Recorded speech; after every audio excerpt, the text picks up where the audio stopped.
என்னோட இதயத்துக்கு ரொம்ப பிடிச்ச ஒரு டாபிக் தான் இந்த 7 சபைகளை குறித்து கர்த்தர் கொடுத்த இந்த ஒரு வெளிப்பாடு. சொல்லப்போனால் இது நாளைக்குமே கண்டினியூ ஆகும். இந்த சபைகளை குறித்து நம்ம இன்றைக்கி பார்க்குறது வேற ஒரு ஆங்கிளில் நாளைக்குமே கண்டினியூ ஆக போகுது. சொல்லப்போனால் இந்த 7 சபைகளை குறித்த இந்த தீர்க்க தரிசனத்தில் கடந்த 2000 ஆண்டுகளுக்குரிய அந்த சரித்திரத்தை நம்ம பார்க்க போகிறோம். இந்த 7 சபைகள் எப்படி இருந்தது. பட் இன்ஃபேக்ட் இது ஒரு பெரிய பைபிள் ஸ்டடி. நாங்கள் திருச்சியில் இருக்க பிரதர்ஸ் சிஸ்டர்ஸ்க்கு தெரியும்னு நினைக்கிறேன். இதை நாங்கள் கிட்டத்தட்ட ஒரு 8 மணி நேரம் எடுத்தோம். இந்த 7 சபைகளை குறித்த இந்த பைபிள் ஸ்டடி. இதை மட்டுமே ஒவ்வொரு சபையும் குறைஞ்சபட்சம் 1 மணி நேரம் 1.25 மணி நேரம் அளவுக்கு இந்த 7 சபைகளை பற்றி கிட்டத்தட்ட ஒரு 4-5 பைபிள் ஸ்டடியில் செப்பரேட்டாக நாங்கள் ஆராய்ந்து பார்த்தோம். பட் அந்தளவுக்கு இன்றைக்கி நேரம் இல்லை, ஒரு சுருக்கம் இருக்குது. ஸோ கண்டிப்பாக அதை வச்சு நீங்கள் ஃபர்தராக தேடி பார்த்தீங்கன்னா நிறைய காரியங்களை ஆவியானவர் நிச்சயமாக வெளிப்படுத்துவார். இந்த வெளிப்படுத்தின விசேஷத்தில் இருக்கிற இந்த 7 சபைகளின் பெயர்கள் என்னது? எபேசு சபை, சிமர்னா சபை, பெர்கமு சபை, தியத்திரா சபை, சர்தை சபை, பிலடெல்பியா சபை, லவோதிக்கியா சபை. இந்த 7 சபைகளை பற்றி கர்த்தர் பேசியிருக்கிறார். அப்போ இந்த 7 சபைகளை நீங்கள் கவனித்து பார்த்தீங்கன்னா ஒவ்வொரு சபையோட பெயரும் ஒரு பட்டணத்தோட பெயர் தான், இல்லைங்களா? It's the name of a city.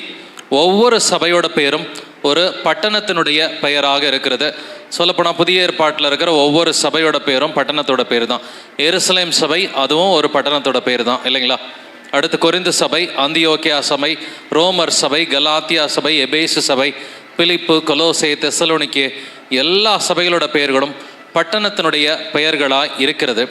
But இந்த 7 சபைகளும் எந்த ஊரில் இருக்குன்னு சொல்லி கர்த்தர் சொல்றாரு. ஆசியாவில் உள்ள 7 சபைகள் என்று எழுதி இருக்கிறது. ஆசியா என்பது ஏசியா மைனர், டர்க்கியை குறிப்பிடுற ஒரு வார்த்தை. நீங்கள் பைபிளில் அப்போஸ்தலர் நடவடிக்கைகள்லையோ அதே போல் வெளிப்படுத்தின விசேஷத்துலையோ ஆசியா என்கிற வார்த்தையை பார்த்தீங்கன்னா இது ஏசியா கண்டத்தை குறிக்கிறது கிடையாது. ஸோ அங்கே யூரோப்லேருந்து ஏசியாவுக்கு வரும்னா டர்க்கி தான் ஒரு பாலம் மாதிரி இருக்கும். ஆசியா கண்டத்தையும் ஐரோப்பா கண்டத்தையும் கனெக்ட் பண்ணுறது பார்த்திங்கன்னா டர்க்கி தான் த கேட்வே ஆஃப் யூரோப் அப்படின்னு சொல்லி சொல்லுவாங்க. இல்லை அங்கிட்டு இருந்து த கேட்வே ஆஃப் ஏஷியா அப்படின்னு சொல்லி சொல்லுவாங்க. ஸோ டர்க்கி வழியாக துருக்கி நாடு இருக்கு இல்லைங்களா, அது வழியாக ஐரோப்பாவிலேருந்து ஏஷியாவுக்கு வரலாம், ஏஷியாவிலேருந்து ஐரோப்பாவுக்கு போகலாம். இந்த அத்தனை சபைகளுமே ஆசியாவில், அதாவது துருக்கி நாட்டில் இருக்கிற 7 சபைகளாக இருக்கிறது.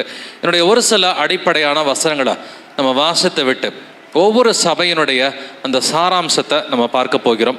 வாசிக்கலாம். வெளிப்படுத்தின விசேஷம் 1 அதிகாரம் 11வது வசனம். நீ காண்கிறதை ஒரு புஸ்தகத்தில் எழுதி ஆசியாவில் இருக்கிற எபேசு, சிமர்னா, பெர்கமு, தியத்திரா, சர்தை, பிலதெல்பியா, லவோதிகேயா என்னும் பட்டணங்களிலுள்ள 7 சபைகளுக்கும் அனுப்பு என்று விளம்பினது.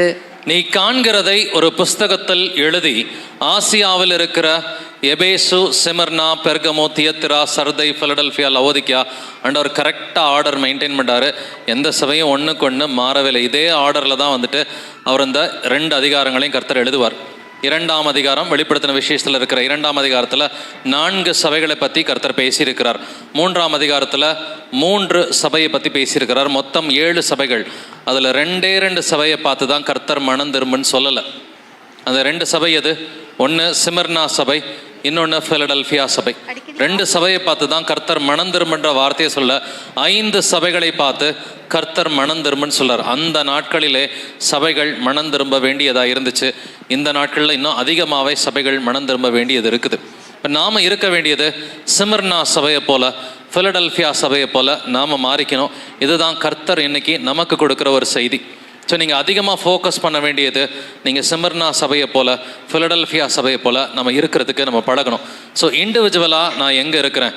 நான் சிமர்னாவை போல் இருக்கிறேனா இல்லை எபேசுவை போல் இருக்கிறேனா? எபேசுவை பார்த்து கர்த்தர் சொல்லார், நீ ஆதியில் இருந்த அன்பை விட்டாயின்னு சொல்லி சொல்கிறார். எபேசுவை பார்த்து உங்கள்கிட்ட ஒரு குறை இருக்குதுன்னு சொல்லிட்டு நீ ஆதியில் இருந்த அன்பை விட்டுட்ட. நீ ஆரம்பத்தில் நல்லா பைபிள் படித்த, நல்லா எனக்கு ஊழியம் பார்த்த, நல்லா சாட்சியாக இருந்த, இப்போ நீ ஜபிக்கிறதே கிடையாது, பைபிள் படிக்கிறது கிடையாது, இப்படி எது சொல்கிறாரா? நான் எங்கே நிற்கிறேன்? நான் எபேசுவாக இருக்கிறேன்னா, சிமர்னாவாக இருக்கிறேன்னா, என் குடும்பம் எந்த நிலைமையில் இருக்குது? என்னோட குடும்பம் எபேசுவை போல் பின்வாங்கிடுச்சா அப்படின்னு சொல்லி இண்டிவிஜுவலாகவும் நம்முடைய குடும்பமாகவும் நம்ம ஆராய்ந்து பார்க்கலாம். இல்லை நீங்கள் வாழ்கிற ஊரில் இருக்கிற அந்த சபையும் சேர்த்து நீங்கள் யோசிச்சு பாருங்கள்.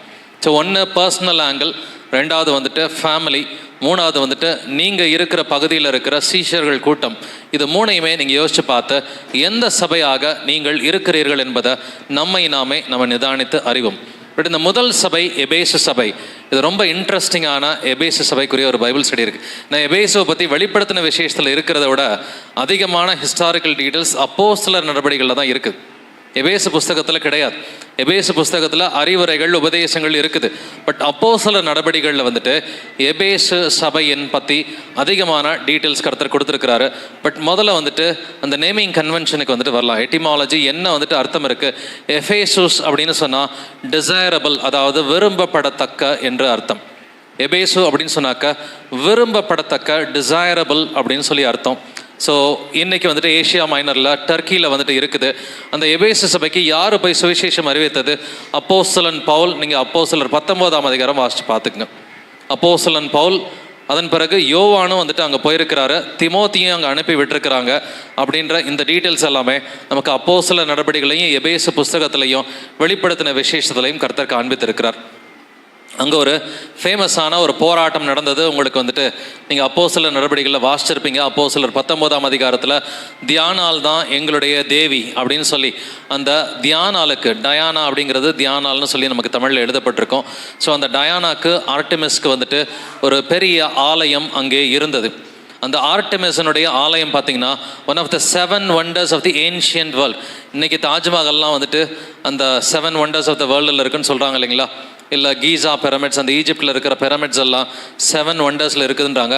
அந்த காலத்தில் இருந்த அந்த ஏன்ஷியன்ட் வேர்ல்டோட 7 wonders இந்த டெம்பிள் ஆஃப் ஆர்டெமிஸ் வந்துட்டு ஒரு மேஜர் ஒண்டராக வந்துட்டு இருந்துச்சு.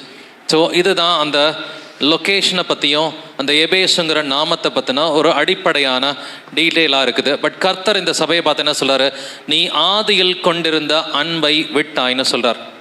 ஸோ இந்த எபேசு சபையின் காலகட்டம் பார்த்திங்கன்னா கிபி 31 முதல் கிபி 100 வரைக்கும் எபேசு சபையின் காலகட்டமாக இருக்கிறது. ஸோ கிபி 31 இயேசு கிறிஸ்து நமது பாவங்களுக்காக மரித்து அவர் அடக்கம் பண்ணப்பட்டு அவர் உயிர்த்து பிதாவின் வலது பாரசத்திலே அவர் வீட்டார். அதன் பிறகு பார்த்தீங்கன்னா சபையானது ஆரம்பத்தில் நல்லா தான் இருந்துச்சு. எப்போனா கிபி 31 கிபி 70 வரைக்கும் சபையானது நல்லா போயிட்டு இருந்துச்சு. ஏன்னா அப்போ தான் வந்துட்டு அநேகர் வந்துட்டு உயிரை கொடுக்குறாங்க. அப்போஸ்தலர்கள் எல்லாருமே உயிரை கொடுத்தது கிபி 31 முதல் கிபி 70 வரைக்கும் அப்போஸ்தலர்கள் எல்லாருமே வந்துட்டு மரிச்சிட்டாங்க. பட் அதில் 1-2 அப்போஸ்தலர்கள், யோவான் போன்ற 1-2 பேர் வேணால் பின்னாடி உயிரோடு வந்துட்டு இருந்திருக்கலாம். பட் கிபி 90 95 இந்த ஒரு காலகட்டத்தில் வந்துட்டு அப்போ தான் யோவானுக்கு வெளிப்படுத்தின விசேஷத்தை இயேசு கிறிஸ்து கொடுக்குறார். கொடுக்கும் பொழுது வந்துட்டு பார்த்தீங்கன்னா ஆதியில் கொண்டிருந்த அன்பை வந்து நீ விட்டுட்ட. எப்பொழுது அந்த ஆலயம் இடிக்கப்பட்டது? கிபி 70. எருசலேம் ஆலயம் இடிக்கப்படுகிறது. கிபி 70 வந்துட்டு எருசலேம் ஆலயம் இடிக்கப்படுகிறது. கிபி 70 கிபி 100 வரைக்கும் பார்த்தீங்கன்னா சபை கொஞ்சம் பின்வாங்கி போயிடுது. அதனால தான் கர்த்தர் வந்துட்டு நீ ஆதியில் கொண்டிருந்த அன்பை விட்டாய்னு சொல்லி. பட் திரும்பவுமே இயேசு கிறிஸ்துவுக்காக சபையானது உயிரை கொடுக்க ஆரம்பிக்கிறது பார்த்தீங்கன்னா கிபி 100 ஆரம்பிச்சு அவங்க இயேசு கிறிஸ்துவுக்காக உயிரை கொடுக்குறாங்க. கிளமெண்ட் அப்படின்ற ஒரு மனுஷனை பற்றி வேதத்தில் எழுதி இருக்கிறது. அப்போஸ்தலன் பவுல் கிளமெண்ட்டை பற்றி சொல்லும் பொழுது இவருடைய நாமம் ஜீவ புஸ்தகத்தில் இருக்கிறது அப்படின்னு சொல்கிறான். ஸோ இப்படி உண்மை உள்ள கிறிஸ்தவர்கள் இயேசுவுக்காக உயிரை கொடுத்தது கிபி 100க்கு பிறகு உயிரை கொடுக்க ஆரம்பிச்சிட்டாங்க. அதுதான் சிமர்னா சபையின் காலகட்டம். ஸோ பாலிகார்ப் இயேசு கிறிஸ்துவுக்காக சிமர்னா சபையில் உயிரை கொடுத்தது கிபி 155. ஸோ கிபி 100 வரைக்கும் பார்த்தீங்கன்னா 2 ஃபேஸ் இருந்துச்சு. இந்த எபேசு சபைக்கு 2 ஃபேஸ் இருந்துச்சு. ஒன்று கிபி 31 கிபி 70 வரைக்கும் சபை நல்லா வந்துட்டு இயேசுவுக்காக உண்மையாக இருந்தது. பட் கிபி 70 கிபி 100 வந்துட்டு பார்த்தீங்கன்னா ஓரளவுக்கு 90-95 இயேசு கிறிஸ்து பேசும் பொழுதே பார்த்தீங்கன்னா சபை பின்வாங்கி தான் வந்துட்டு போயிருந்துச்சு. பட் அதன் பிறகு இந்த புஸ்தகத்தெல்லாம் அவங்க படித்த பிறகு திரும்பவுமே இயேசுவுக்கு உண்மையாக அவர்கள் மாறிவிட்டார்கள். அது சிமர்னா சபையின் காலகட்டம். ஒரு சில முக்கியமான வசனங்களை நம்ம வாசிக்க போகிறோம். வெளிப்படுத்தின விசேஷம் 2ஆம் அதிகாரம் 1 வசனம் வாசிக்கலாம். எபேசு சபையின் தூதனுக்கு நீ எழுத வேண்டியது என்னவெனில், 7 நட்சத்திரங்களை தம்முடைய வலதுகரத்தில் ஏந்தி கொண்டு 7 பொன் குத்துவிளக்குகளின் மத்தியிலே உலாவிக் கொண்டிருக்கிறவர் சொல்லுகிறதாவது. ஆமென். எபேசு சபையின் தூதனுக்கு நீ எழுத வேண்டியதாவது. ஸோ ஒவ்வொரு சபையிலையும் வந்துட்டு கர்த்தர் ஒரு தூதனுக்குன்னு சொல்லி சொல்றாரு. அந்த தூதன் யார் அப்படின்னு சொல்லி பார்த்தாக்கா அது அந்த சபையில் இருக்கிற போதகர்களை, அங்கே இருக்கிற மூப்பர்களை குறிக்கிற ஒரு வார்த்தை தான். எப்படி வந்துட்டு யோவான் ஸ்நானனை பார்த்து அவன் என்னுடைய தூதன்னு சொல்லி கர்த்தர் சொல்லியிருக்கிறாரோ, அதே போல் வந்துட்டு ஒவ்வொரு சபைக்கும் இருக்கிற அங்கே முக்கியமாக இருக்கிற போதிக்கிறவங்களை கர்த்தர் தூதர் என்று சொல்கிறார். தன்னுடைய டிஸ்கிரிப்ஷன்ஸ் வந்துட்டு பார்த்தீங்கன்னா, ஸோ 7 நட்சத்திரங்களை தம்முடைய வலது கரத்தில் ஏந்தி கொண்டு, அந்த 7 நட்சத்திரத்துக்குரிய அந்த டிஸ்கிரிப்ஷனை இதுக்கு முந்தின வசனத்தில் இருக்கும். 1:20 பார்த்தீங்கன்னா அந்த 7 நட்சத்திரங்கள் 7 சபையின் தூதர்களாம். அப்போஸ் நமக்கு வெளிப்படுத்தின விசேஷம் 1:20 7 நட்சத்திரங்களுக்கான விளக்கம் வந்துட்டு இருக்குது. வலது கரத்தில் ஏந்தி கொண்டு 7 பொன் குத்து விளக்குகளின் மத்தியிலே 7 பொன் குத்து விளக்குகள் மீண்டுமாக வெளிப்படுத்தின விசேஷம் 1:20 அது சபைகளை குறிக்கிறதா இருக்கிறது. 7 பொன் குத்து விளக்குகள் 7 சபைகளை குறிக்கிறது. 7 நட்சத்திரங்கள் வந்துட்டு 7 சபையின் தூதர்களை குறிக்கிறதா இருக்கிறது. உலாவி கொண்டிருக்கிறவர் கர்த்தர் எங்கே உலாவி கொண்டிருக்கிறார்? அவர் சபைகளின் மத்தியிலே உலாவி கொண்டிருக்கிறார். நான் அவர்களோட வாசம் பண்ணி அவர்களுக்குள்ளே உலாவி அவர்கள் தேவனாயிருப்பேன், அவர்களின் ஜனங்களாயிருப்பார்கள். அப்போ யாருக்குள்ளார உலாவுவார் வந்துட்டு? முதல்ல நீ அவர்களை விட்டு பிரிந்து போகணும்னு சொல்லி சொல்றார். நீங்கள் 2 கொரிந்தியர் 6ஆம் அதிகாரம் வாசிச்சு பார்த்தா, நீ அவர்கள் நடுவிலிருந்து புறப்பட்டு பிரிந்து போய் அசுத்தமானதை தொடாதருங்கள், அப்பொழுது நான் உங்களுக்கு தேவனாக இருப்பேன், அப்பொழுது நான் உங்களுக்குள்ளே உலாவுவேன்னு சொல்லி கர்த்தர் சொல்லாரு. அவர் உலாவி கொண்டிருந்தார். ஆதி ஆகமத்தில் பார்க்குறோம், இயேசு கிறிஸ்து ஏதேன் தோட்டத்திலே உலாவி கொண்டிருந்தார். ரொம்ப அற்புதமான ஒரு வார்த்தை. அவர் ஏதேன் தோட்டத்தில் உலாவி கொண்டிருந்தார். அதே போல் அவருடைய பிள்ளைகளுக்குள்ளார உலாவார், சபைகள் மத்தியில் உலாவுவார். அவர் சாலமோன் மண்டபத்தில் நடந்தார்ன்னு இருக்கார். சாலமோன் மண்டபத்திலே உலாவி கொண்டிருந்தார் அப்படின்னு சொல்லி ரொம்ப ஒரு அழகாக ரம்யமாக தான் வந்துட்டு எழுதப்பட்டிருக்குது. ஸோ இந்த எபேசு சபையை பற்றி, எபேசு சபையின் தூதன் என்பது எதை குறிக்கிறது அப்படின்றத நம்ம தெரிஞ்சுக்கலாம். மல்கியா 2ஆம் அதிகாரம் 7வது வசனத்தை வாசிக்கலாம்.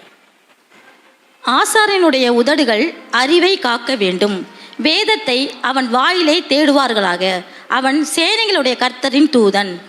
ஆசாரியனை பார்த்து தான் கர்த்தரின் தூதன் என்று எழுதியிருக்கு. ஆசாரியர்களுடைய வாயிலே என்னத்தை தேடுவாங்க? வேதத்தை அவன் வாயிலே தேடுவார்களே. அப்போ வேதத்தை போதித்தவர்கள் பழைய ஏற்பாட்டில் ஆசாரியர்கள். ஆசாரியர்களை பார்த்து அவன் சேனைகளின் கர்த்தருடைய தூதனாக இருக்கிறான் என்று எழுதியிருக்கு. மனிதர்களை பார்த்து தான் இங்கே தூதர்கள். ஸோ தூதன்ற வார்த்தை எல்லா இடத்துலையுமே தேவதூதன் கிடையாது. கான்டெக்ஸ்ட் வச்சு தான் அது தேவதூதனா, ஏஞ்சலா, இல்லை ஒரு மனுஷனா அப்படின்றத நாம் வந்துட்டு புரிஞ்சுக்கணும். ஸோ இங்கே தூதன் என்பது வந்துட்டு ஒரு சபையில் வந்துட்டு வசனத்தை சொல்லி கொடுக்குற ஒரு போதகனை பார்த்து கர்த்தர் தூதன் என்று பேசியிருக்கிறார். மல்கியா 3:1 வாசிக்கலாம். இதோ நான் என் தூதனை அனுப்புகிறேன், அவன் எனக்கு முன்பாக போய் வழியை ஆயத்தம் பண்ணுவான். ஸோ என் தூதனை அனுப்புகிறேன், அவன் எனக்கு முன்பாக போய் வழியை ஆயத்தம் பண்ணுவான். யார் இந்த தூதன்? யோவான் ஸ்நானனை குறிக்கிறது தான் இந்த தூதன் என்கிற வார்த்தை. ஸோ மல்கியாவிலே 2:7 வந்துட்டு ஆசாரியர்கள் தூதர்கள் என்றும், அதே போல் யோவான் ஸ்நானனும் கர்த்தருடைய தூதன் என்றும் எழுதியிருக்கிறது. அதே போல் வெளிப்படுத்தின விசேஷத்திலையும் நம்ம ஏற்கனவே வாசித்தது போல எபேசு சபையின் தூதன் என்பது எபேசு சபையில் போதிக்கிற ஒரு சகோதரனை குறிப்பிடுகிற ஒரு வார்த்தையாக இருக்கிறது. ஸோ இந்த எபேசு சபை இன்னைக்கு எப்படி இருக்குது அப்படின்னு பார்த்தீங்கன்னா, அங்கே டர்க்கிக்கு வந்துட்டு யாராவது டூரிஸ்ட் விசாவில் வந்துட்டு போனாக்க இந்த எபேசு சபையில் இருக்கிற ஒரு முக்கியமான ஒரு லைப்ரரி, அந்த காலத்தில் இருந்த ஒரு லைப்ரரியோட ஒரு ரூயின்ஸ் தான் வந்துட்டு இந்த எபேசு சபை. இந்த எபேசு சபை எப்படி பின்வாங்குச்சு அப்படின்ற விஷயத்தையும் நம்ம தெரிஞ்சுக்கணும். வந்துட்டு எபேசு சபையை பற்றி நம்ம வெளிப்படுத்தின விசேஷம் 2ஆம் அதிகாரத்தில் 4வது வசனத்தை வாசிப்போமே. ஆனாலும் நீ ஆதியில் கொண்டிருந்த அன்பை விட்டாய் என்று உன் பேரில் எனக்கு குறை உண்டு. ஆனாலும் நீ ஆதியில் கொண்டிருந்த அன்பை விட்டாய்னு கர்த்தர் சொல்றார். இது ஏற்கனவே அவர் பேசியிருக்கிறார். யோவான்கிட்ட பேசுறதுக்கு முன்னாடியே பவுல்கிட்ட கர்த்தர் இந்த எபேசு சபையை பற்றி பேசியிருக்கிறாரு. பவுல் மூலமாக கொடுக்கப்பட்டதை கவனிச்சு பாருங்க. இந்த 7 சபைகளும் எங்கே இருக்குது? 7 சபைகளும் ஆசியா நாட்டில் வந்துட்டு இருக்குது, அதாவது டர்க்கியில் வந்துட்டு இருக்குது இல்லைங்களா? இந்த ஆசியாவில் இருக்கிற ஒரு சில சபைகளை பற்றி பவுல் பேசுகிறான். 2 தீமோத்தேயு 1 அதிகாரம் 15வது வசனத்தை வாசிக்கலாம். ஆசியா நாட்டில் இருக்கிற யாவரும் அவர்களில் பீக்கெல்லு எர்மோகேனா முதலாய் என்னை விட்டு விலகினார்கள் என்று அறிந்திருக்கிறாய். ஆசியா நாட்டில் இருக்கிற யாவரும் அவர்களில் ஒரு சிலர் வந்துட்டு முதலாய் என்னை விட்டு விலகினார்கள். ஸோ என்னை விட்டு அவங்கெல்லாம் விலகியே போயிட்டாங்கப்பா ஆசியா நாட்டில் இருக்கிறவங்க அப்படின்னு பவுல் மூலமாக கர்த்தர் வெளிப்படுத்தி இருக்கிறார். ஸோ நீ ஆதியில் கொண்டிருந்த அன்பை விட்டாயின்னு சொல்லி 2:4 கர்த்தர் வந்துட்டு சொல்கிறார். 2:5 வந்துட்டு கவனித்து வாசிக்கலாம். வெளிப்படுத்தின விசேஷம் 2:5. ஆகையால் நீ இன்ன நிலையிலிருந்து விழுந்தாய் என்பதை நினைத்து மனம் திரும்பி ஆதியில் செய்த கிரியைகளை செய்வாயாக. இல்லாவிட்டால் நான் சீக்கிரமாய் உன்னிடத்தில் வந்து நீ மனம் திரும்பாத பட்சத்தில் உன் விளக்குத்தண்டை அதனிடத்து நின்று நீக்கிவிடுவேன். நீ மனம் திரும்பு அப்படிங்கிறார். அவருடைய வார்னிங் பார்த்தீங்கன்னா ரொம்ப ஸ்டர்னாக இருக்கும். நீ என்ன நிலைமையிலிருந்து விழுந்தாய் என்பதை நினைத்து மனம் திரும்பி ஆதியில் செய்த கிரியைகளை செய்வாயாக. இல்லாவிட்டால் நீ மனம் திரும்பலைனாக்க நான் சீக்கிரமாய் உன்னிடத்தில் வந்து நீ மனம் திரும்பாத பட்சத்தில் உன் விளக்குத்தண்டை அதனிடத்திலிருந்து நீக்கிவிடுவேன். விளக்குத்தண்டைனா என்னங்க?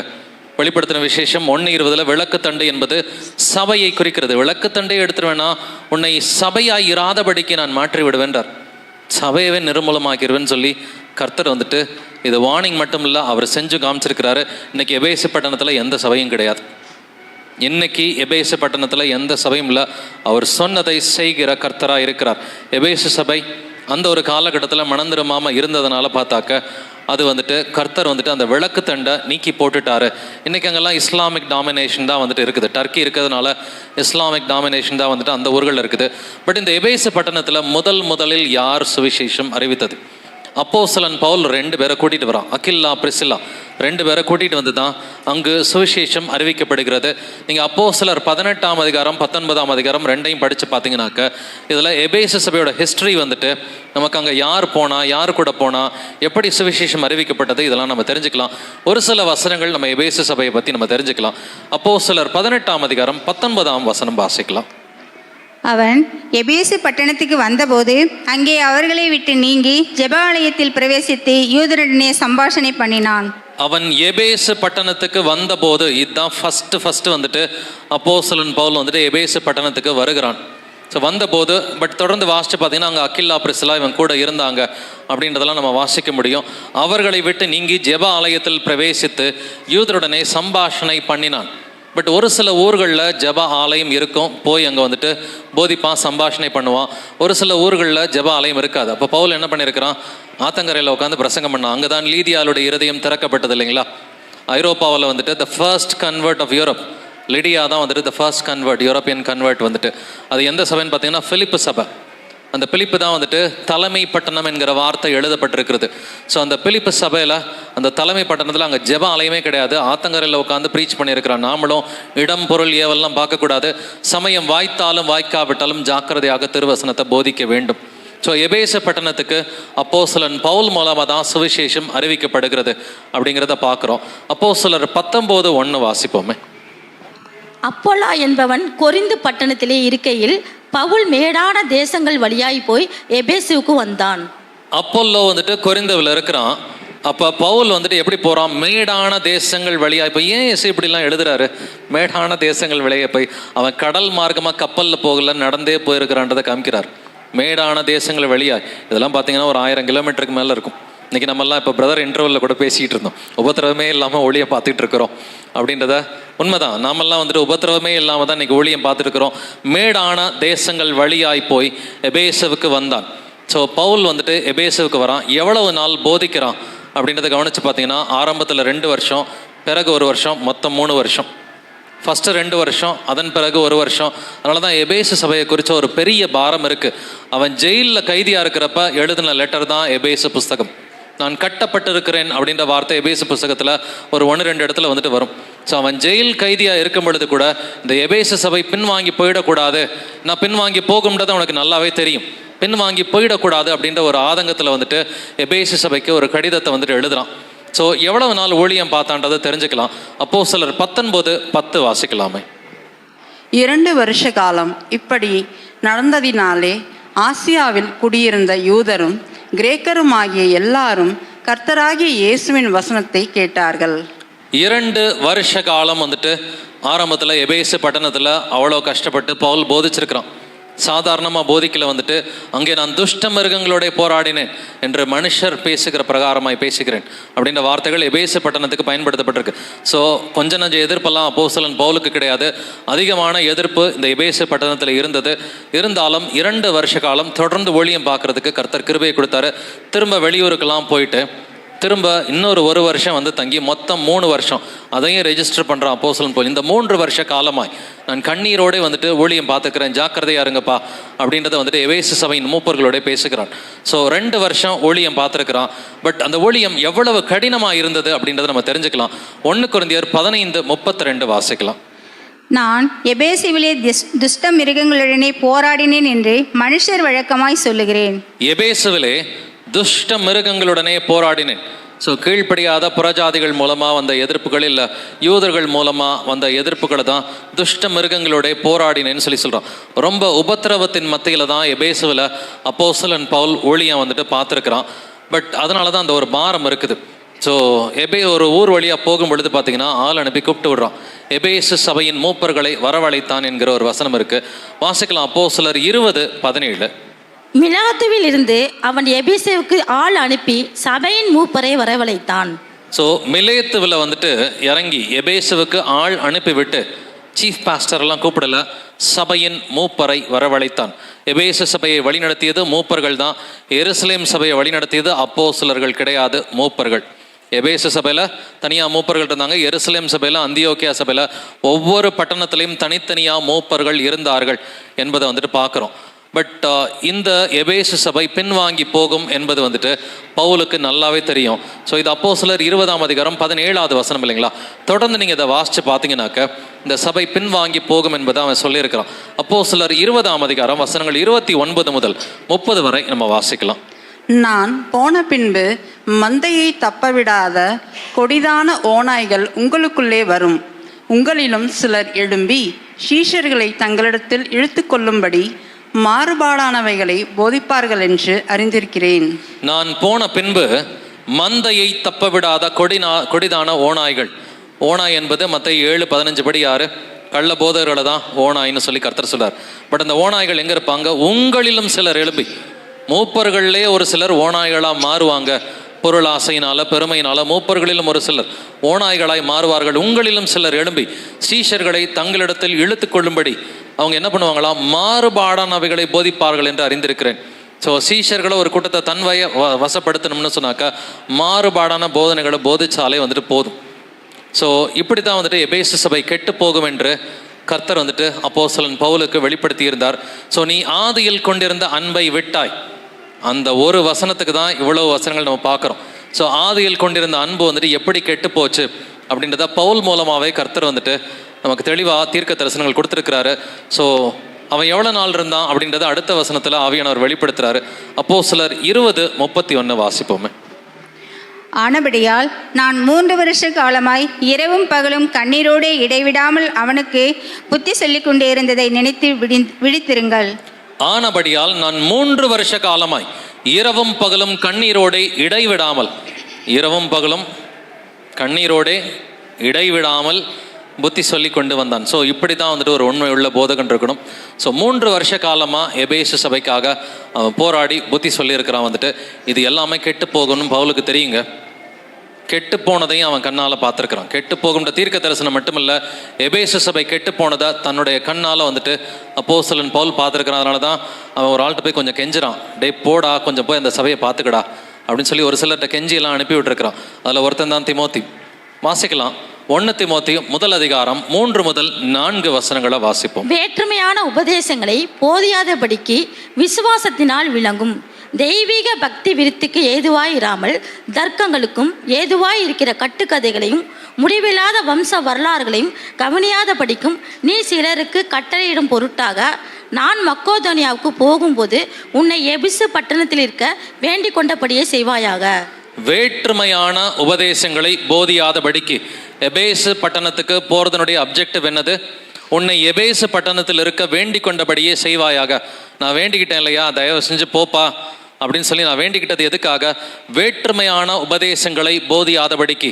ஸோ ஏற்கனவே நம்ம பார்த்தோம், இவர்கள் வேற்றுமையான உபதேசங்களை இவர்கள் போதிப்பார்கள் என்பதை அப்போஸ்தலன் பவுல் சொல்லியிருக்கிறான். மூப்பர்களை வரவழைத்து உங்களிலும் சிலர் எழும்பி சீஷர்களை தங்களிடத்தில் இழுத்து கொள்ளும்படி மாறுபாடானவைகளை போதிப்பார்கள்.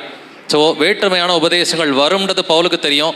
இது வந்ததையும் கண்ணால் பார்த்துட்டு திமோத்தியை வந்துட்டு வேண்டிக்கிட்டு அனுப்புகிறான். எப்பா நீ போப்பா, வேற்றுமையான உபதேசங்களை போதியாதபடிக்கு நீ கொஞ்சம் எபேசு பட்டணத்துக்கு போய் அந்த சபையை கொஞ்சம் ஒழுங்கு பண்ணு.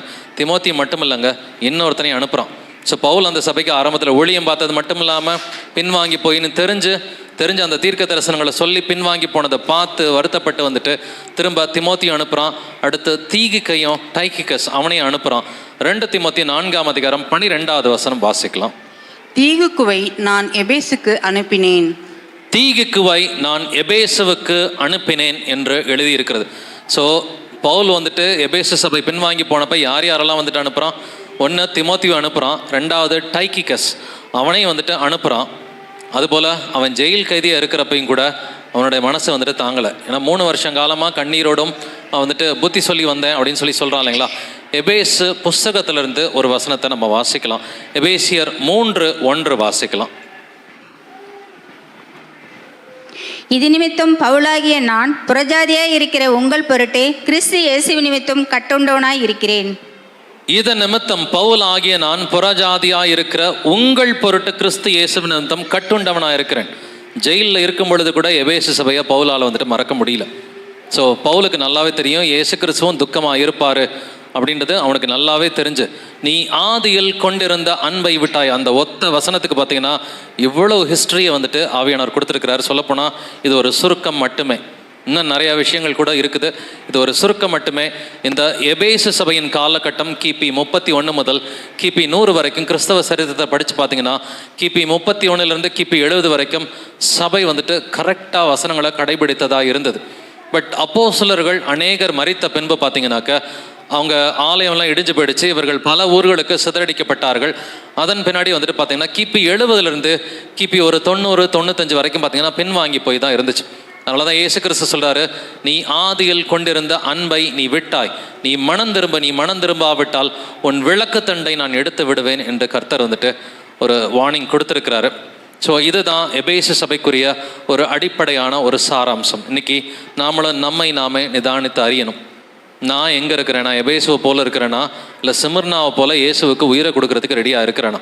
ஏன்னா 2வது சபையின் காலகட்டம் சிமிர்னா சபையின் காலகட்டமாக இருக்கிறது. ஸோ எபேசு இதனுடைய அர்த்தத்தை வந்துட்டு நம்ம பார்த்தோம் இல்லைங்களா. எபேசூஸ் மீன்ஸ் டிசைரபிள், விரும்பப்படத்தக்க ஒரு சபையாக இருந்தது. ஆனால் கொஞ்ச நாள் கழித்து பின்வாங்கி போயிட்டாங்க. ஃபாலிங் அவே அப்படின்னு சொல்ல மாதிரி கொஞ்சம் பின்வாங்கி போயிட்டாங்க. பட் 2வது சிமிர்னா சபை, த ஸ்மிர்னா சர்ச். சிமிர்னா என்பதன் அர்த்தம் என்னது? ஸ்வீட் ஃப்ராக்ரன்ஸ், சுகந்த வாசனையாக இருக்கிறது. சிமிர்னா என்பதன் அர்த்தம் த ஸ்வீட் ஃப்ராக்ரன்ஸ், சுகந்த வாசனை. ஸோ பழைய ஏற்பாட்டில் பலிகளை கொடுக்கும் பொழுது சுகந்த வாசனையாக நான் இதை நுகர்ந்தேன்னு சொல்லி கர்த்தர் சொல்லுவார். ஸோ இப்படிப்பட்ட சுகந்த வாசனையாக அவர்கள் இயேசுவுக்காக உயிரை கொடுத்ததை கர்த்தர் ஏற்றுக்கொண்டார். ஸோ இதனுடைய லொக்கேஷன் வந்துட்டு பார்த்தீங்கன்னாக்க இன்றைக்குமே வந்துட்டு இஸ்மர் அப்படின்ற ஒரு ஊரில் தான் வந்துட்டு என்னுடைய பேரில் மாறி இருக்குது, டர்க்கியில் தான் இருக்குது. பட் இந்த சபைக்கு ஸ்பெஷலாக கர்த்தர் சொல்கிறாரு 10 நாள் உபத்திரவம் இருக்கும்ன்றார். 10 நாள் என்பது the 10 years of great persecution, the Diocletian persecution சொல்லுவாங்க. இந்த சாக போகிற சபைக்கிட்ட தான் கர்த்தர் உயிர்த்தெழுதலை பற்றி பேசுகிறார்.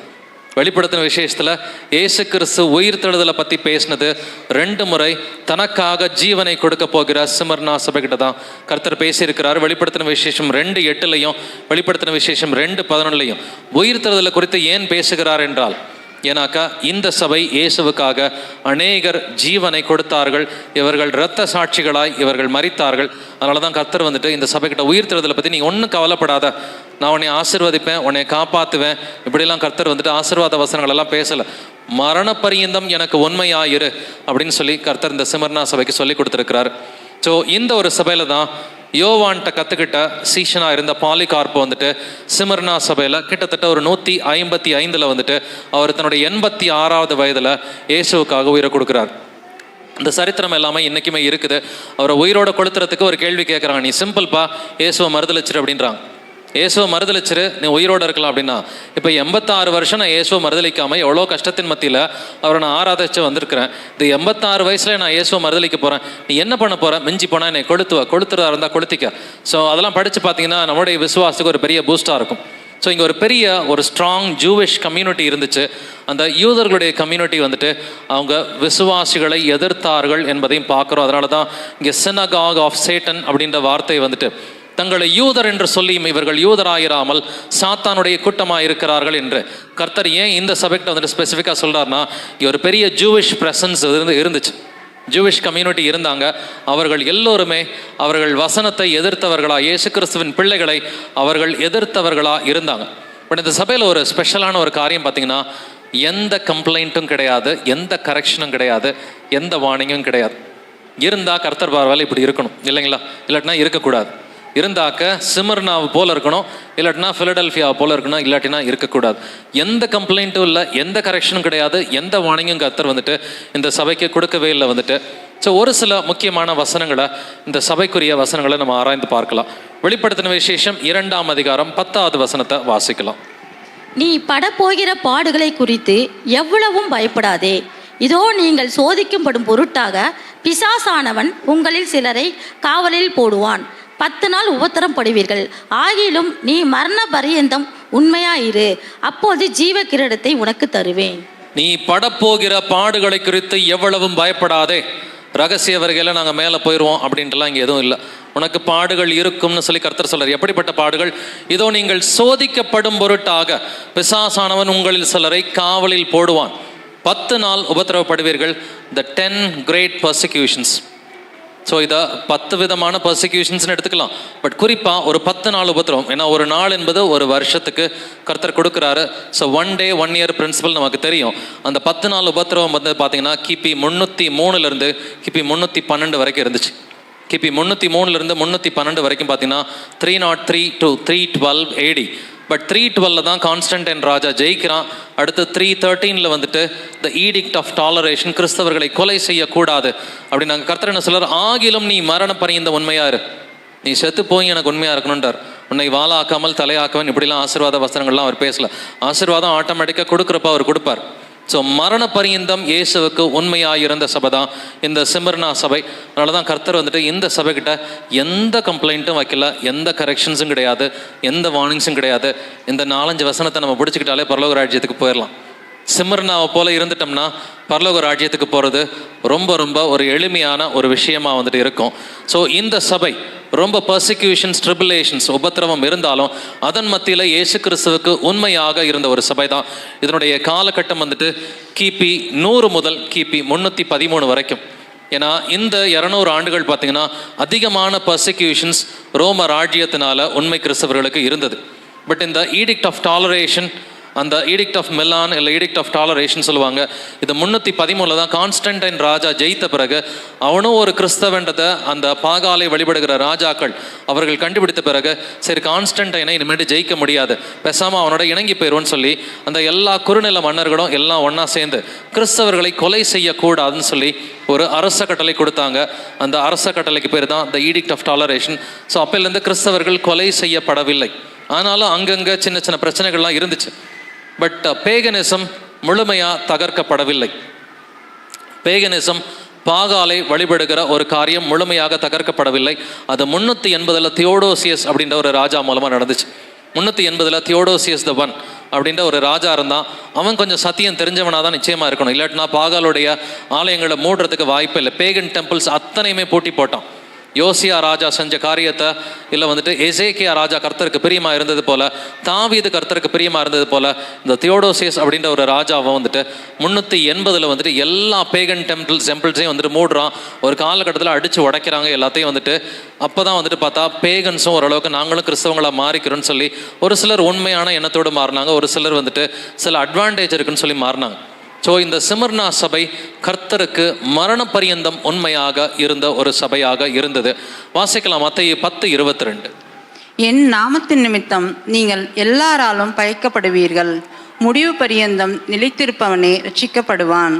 என் நாமத்தின் நிமித்தம் நீங்கள் எல்லாராலும் பகைக்கப்படுவீர்கள், முடிவு பரியந்தம் நிலைத்திருப்பவனே ரட்சிக்கப்படுவான். பட் மத்தேயு 24:13 படித்து பார்த்தீங்கன்னா இந்த ரெண்டாவது பாதி மட்டும்தான் இருக்கும். முடிவு பரியந்தம் நிலைத்திருப்பவனே ரட்சிக்கப்படுவான். பட் முடிவு பரியந்தம் நிலைத்திருக்கிறதுனா, பட் உங்களுக்கு உபத்திரவம் வந்தாலும் என் நாமத்து நிமித்தம் நீங்கள் எல்லாராலும் பகைக்கப்படுவீர்கள். உங்களை எல்லாருமே பகைச்சாலும் முடிவு பரியந்தம் நிலைத்து இருந்தே ஆகணும், வேற வழியே கிடையாது. காம்ப்ரமைஸுக்கு வழியே இல்லைங்க. காம்ப்ரமைஸ் பண்ண சபை தான் எபேசு சபை. நீ ஆதியில் கொண்டிருந்த அன்பை விட்டாய்னு சொல்லி கொஞ்சம் கொஞ்சமாக காம்ப்ரமைஸ், கொஞ்சம் புளிப்பு மாவு, எல்லாவற்றையும் உப்ப பண்ணும் என்று எழுதியிருக்கிறது இல்லைங்களா. பட் இவங்க எப்படி ஜெயிச்சாங்கன்ற அந்த டெக்னிக்கை நம்ம தெரிஞ்சுக்கணும் இல்லைங்களா. இவர்கள் 10 நாள் நீங்கள் சோதிக்கப்படும் பொருட்டாக பிசாசானவன் உங்களில் சிலரை காவலில் போடுவான், 10 நாள் உபத்திரவப்படுவீர்கள், ஆகிலும் மரண பரியந்தம் உண்மையாயிரு. இவர்கள் எப்படி ஜெயித்தார்கள் அப்படின்றத நம்ம தெரிஞ்சுக்கலாம். வெளிப்படுத்தின விசேஷம் 12:17 வாசிக்கலாம்.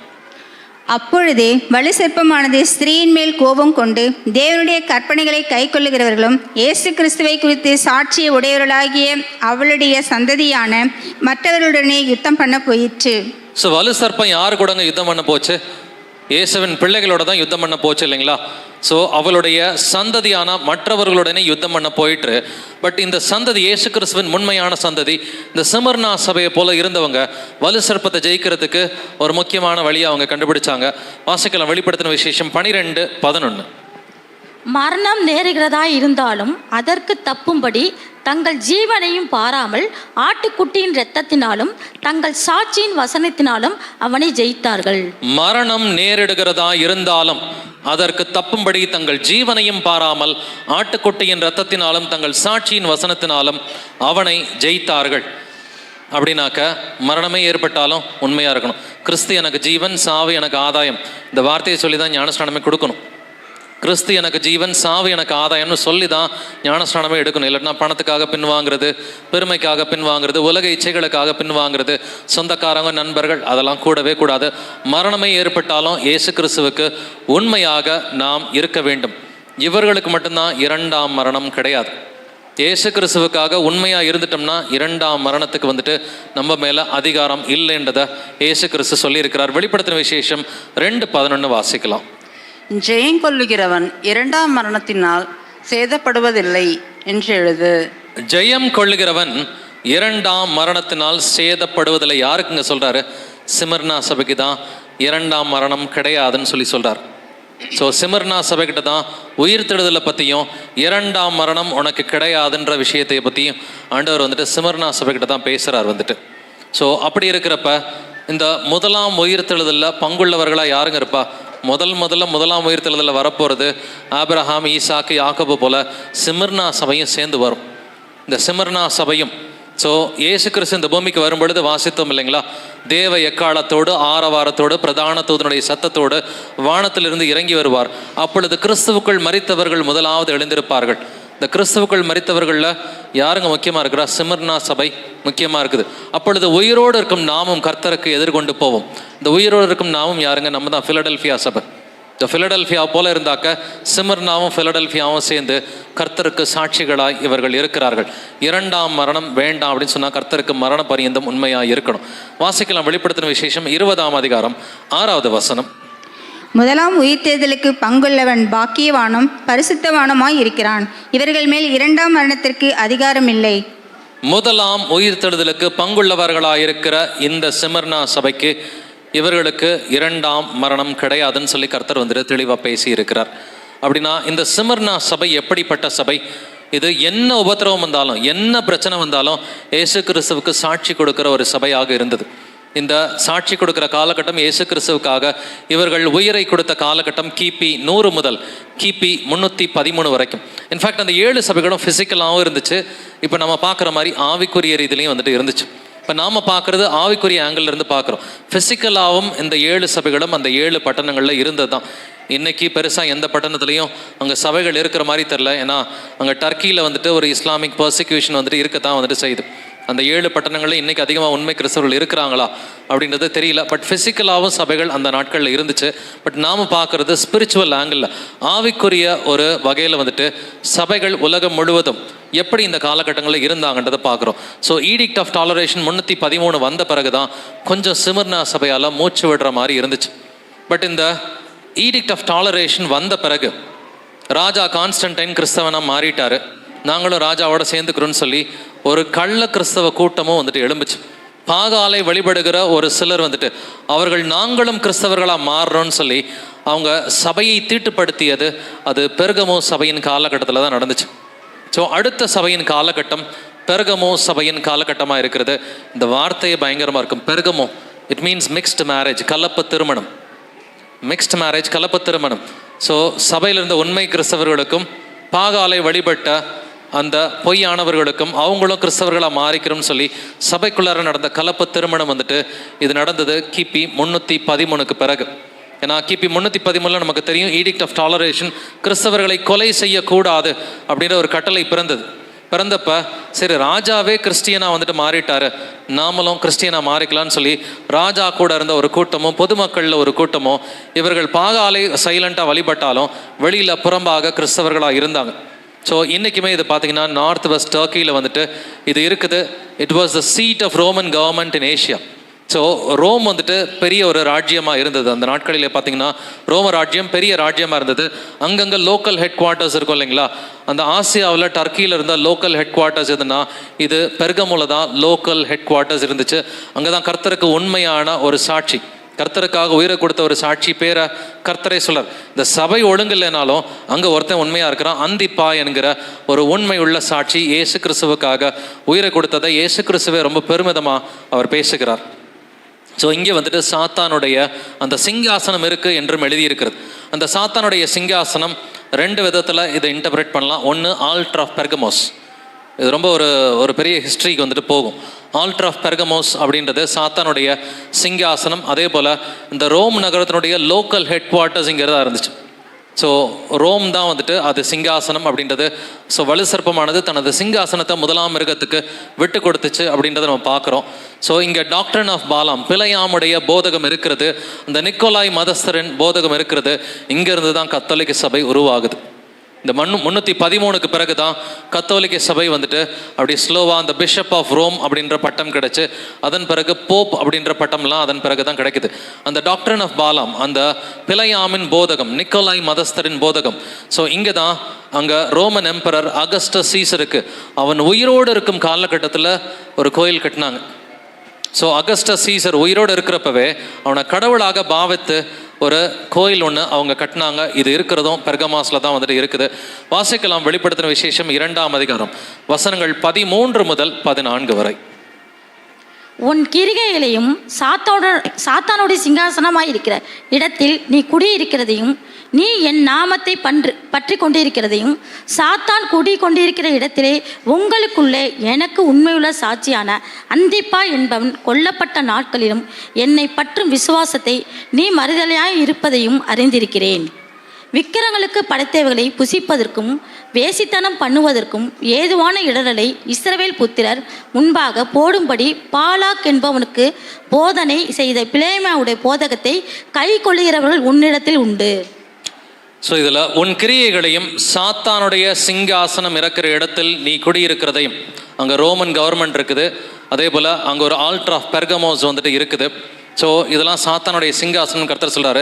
பட் இருந்தாலும் எனக்கு உண்மையுள்ள சாட்சியான அந்திப்பா என்பவன் கொல்லப்பட்ட நாட்களிலும் என்னை பற்றும் விசுவாசத்தை நீ மறுதலியாமல் இருந்ததையும் அறிந்திருக்கிறேன். கொஞ்சம் அப்ரிசியேஷன் கொடுக்குறாரு இல்லைங்களா, அப்ரிஷியேஷன் கொடுக்குறாரு. பட் இருந்தாலும் ஒரு பிரச்சனை அப்போவே ஸ்டார்ட் ஆகிடுச்சு. ஏன்னா கலப்பு திருமணம் இல்லையா, பெர்கமாஸ்னாக்க மிக்ஸ்டு மேரேஜ், கலப்பு திருமணம், பாகாலோட கிறிஸ்தவர்கள் ஒன்றா சேர்த்துட்டாங்க.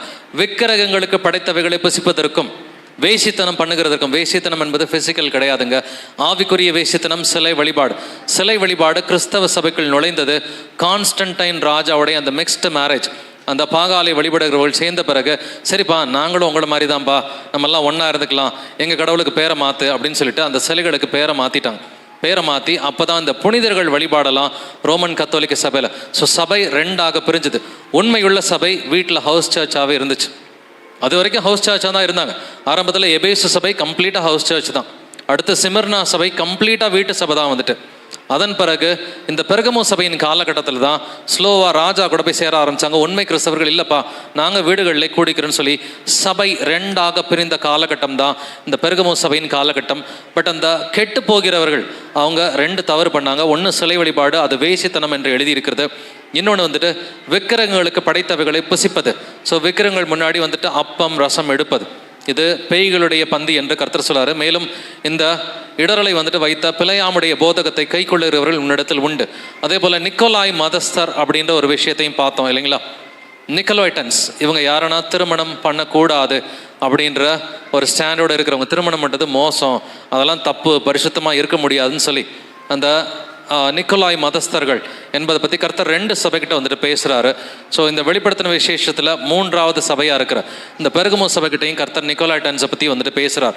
ஸோ இதெல்லாம் கர்த்தருக்கு பிடிக்காத இந்த கள்ள உபதேசங்கள்லாம் கொஞ்சம் கொஞ்சமாக சபைக்குள்ளார நுழைய ஆரம்பித்த அந்த காலகட்டம் தான் இந்த பெர்கமு சபையின் காலகட்டம். பட் இந்த சாத்தானுடைய சிங்காசனம் ஆல்டர் ஆஃப் பெர்கமஸை பற்றி நம்ம கொஞ்சம் தெரிஞ்சுக்கணும். ஒரு ஜெர்மனியில் ஒரு பெரிய இன்ஜினியர் இருந்தார், கார்ல் ஹியூமன் அப்படின்ற ஒரு இன்ஜினியர் இருந்தார். அவர் என்ன பண்ணார், ஒரு 1878 தொடங்கி அவர் கொஞ்சம் எக்ஸ்கவேஷன் அகழ்வாராய்ச்சிலாம் வந்துட்டு பண்ண ஆரம்பித்தார். எங்கன்னா இந்த பெர்கமு இருக்கு இல்லைங்களா, அங்கே இருக்கிற ஒரு அக்ரோபோலிஸ் இருக்குது, அங்கே போயிட்டு ஒரு அகழ்வாராய்ச்சிலாம் பண்ண ஆரம்பித்தார். அங்கே அப்போ தான் கண்டுபிடிக்கிற ஒரு பெரிய ஆல்டர் இருக்குது. ஸோ இந்த ஆல்டரை வந்துட்டு அவர் நேராக எங்கே கொண்டு போனார், பெர்லினுக்கு கொண்டு போனார். எந்த காலகட்டத்தில், ஹிட்லர் இருந்த காலகட்டத்தில் நேராக வந்துட்டு இந்த பெர்கமோஸ் ஆல்டர் எங்கெங்கெல்லாம் போச்சோ அங்கே கொல்லப்பட்டார்கள், ஜனங்கள் அதிகமாக கொல்லப்பட்டார்கள். ஃபஸ்ட்டு பெர்லினுக்கு வந்துட்டு போச்சு அந்த பெர்கமம் ஆல்டர் ஆன் டிஸ்பிளே இந்த பெர்கமம் மியூசியம். இன்றைக்குமே பார்த்தீங்கன்னா ஜெர்மனியில் வந்துட்டு பார்த்தீங்கன்னா அந்த பெர்கமம் மியூசியம் அப்படின்னு சொல்லியிருக்கு. அதனால தான் ஜெர்மனி 1ஆம் உலகப் போருக்கும் காரணமாக இருந்துச்சு, 2ஆம் உலகப் போருக்கும் காரணமாக இருந்துச்சு, 3ஆம் உலகப் போர்லையும் ஒரு முக்கியமான ரோலை ஜெர்மனி வந்துட்டு ப்ளே பண்ணும். ஸோ த ஃபர்ஸ்ட் பெர்கமம் மியூசியம் இது எந்த காலகட்டத்தில் பில்ட் ஆச்சு, எந்த காலகட்டத்தில் ஓப்பன் பண்ணாங்க, 1901 ஓப்பன் பண்ணியிருக்கிறாங்க. இது எல்லாமே பார்க்குறோம். பட் இங்கேருந்து ஜெர்மனியிலேருந்து திரும்ப ஒரு இடத்துக்கு தூக்கிட்டு போனாங்க, அதுதான் ரஷ்யா. ரஷ்யாவில் ஸ்டாலின் உங்களுக்கு தெரியும், ஜோசப் ஸ்டாலின் வந்துட்டு கோடிக்கணக்கான பேரை கொலை செய்திருக்கிறான் என்பது சரித்திரம் நமக்கு சொல்லிக் கொடுக்குறது. கொலை செய்த காலகட்டத்தில் இந்த ஆல்டர் ஆஃப் பெர்கமோஸ் இது வந்துட்டு ஜெர்மனிலேருந்து எடுத்துகிட்டு போயிட்டு ஸ்டாலினுடைய அந்த ரஷ்யாவில் வந்துட்டு அவங்க வச்சுருந்தாங்க. இது எங்கெங்கெல்லாம் போகுதோ அங்கெல்லாம் வந்துட்டு நிறையா படுகொலைகள் நடந்திருக்குது அப்படின்றத நம்ம வந்துட்டு பார்க்குறோம். பட் இந்த சபைக்கிட்ட வந்துட்டு கர்த்தர் ஒரு கரெக்ஷனை கொடுக்குறார், மனம் திரும்ப சொல்லி ஒரு வார்னிங் கரெக்ஷனை கொடுக்குறாரு. வாசிக்கலாம், வெளிப்படுத்தின விசேஷம் 2:16. நீ மனம் திரும்பு, இல்லாவிட்டால் நான் சீக்கிரமாய் உன்னிடத்தில் வந்து என் வாயின் பட்டயத்தால் அவர்களோட யுத்தம் பண்ணுவேன். நீ மனம் திரும்பலைனா நான் சீக்கிரமாய் உன்னிடத்தில் வந்து என் வாயின் பட்டயத்தால் அவர்களோட யுத்தம் பண்ணுவேன். கர்த்தர்கிட்ட யுத்தம் பண்ண முடியுமா? அவர்கள் அவருடைய பரிசுத்த ஆவியை வசனப்படுத்தினார்கள், அதனால் பரிசுத்த ஆவியினர் அவர்களுக்கு விரோதமாக யுத்தம் பண்ணினார் என்கிற ஒரு வசனம் ஏசாயா புஸ்தகத்தில் இருக்குது. ஆவியானவரை எதிரியா மாறிடுவார், இயேசுவே எதிரியா மாறிடுவேன்னு சொல்லி சொல்றார்.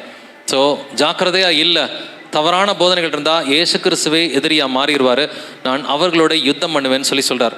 ஸோ இந்த பெர்கமு சபையில் வந்துட்டு நிறைய காம்ப்ரமைசஸ் நடந்துச்சு. மிக்ஸ்டு மேரேஜ், காம்ப்ரமைஸ்க்கு ஒரு முக்கியமான சபை எதுனாக்க இது இந்த பெர்கமு சபையாக தான் இருக்குது. அந்த பேகன் இன்டகிரேஷன், பாகாலை வழிபடுகிற அந்த பேகன்ஸும் இயேசு கிறிஸ்துவை வழிபடுகிற கிறிஸ்தவர்களும் ஒன்றாக கலந்த காலகட்டம் பார்த்திங்கன்னா கிபி 313 முதல் கிபி 538 வரைக்கும். அப்போ தான் போப்புக்கு வந்துட்டு சூப்பர் பவர் எல்லாம் 538 கிடைக்குது. அதன் பிறகு தான் பெர்கமு என்னவா மாறுது, தியத்ராவாக மாறுது. மோசமான சபை ரொம்ப மோசமான சபையாக மாறுது. பெர்கமுவே மோசமாக தான் வந்துட்டு இருக்குது.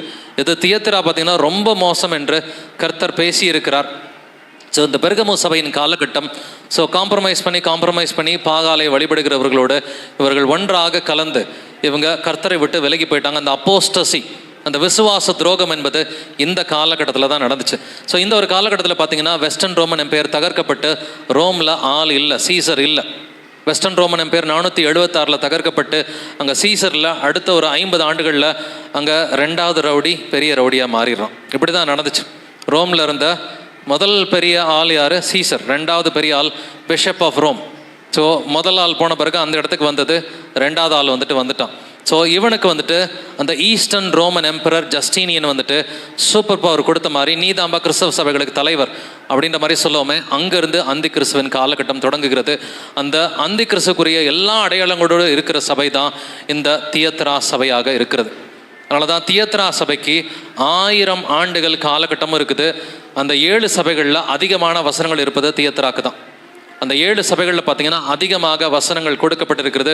உண்மையாக இருந்த சிமர்னாவுக்கும் கிடையாது, பிலடெல்ஃபியாவுக்கும் கிடையாது. ரொம்ப அதிகமாக கெட்டு போன தியத்ராவுக்கு தான் அதிகமான வசனங்களை கர்த்தர் கொடுத்திருக்கிறார். இந்த தியத்ரா என்பதன் பொருள் என்ன? தியத்ரா மீன்ஸ் டாட்டர், மகள் என்று அர்த்தம். But what kind of daughter, அதை நம்ம பார்க்க போகிறோம். ஸோ இந்த தியத்ரா சபைக்கு ஏன் தியத்ரான்னு பேர் வந்துச்சுன்னா, ஒரிஜினல் நேம் செமிரமிஸ். இதுவே மோசமான பேர், ஒரிஜினல் நேம் செமிரமிஸ்.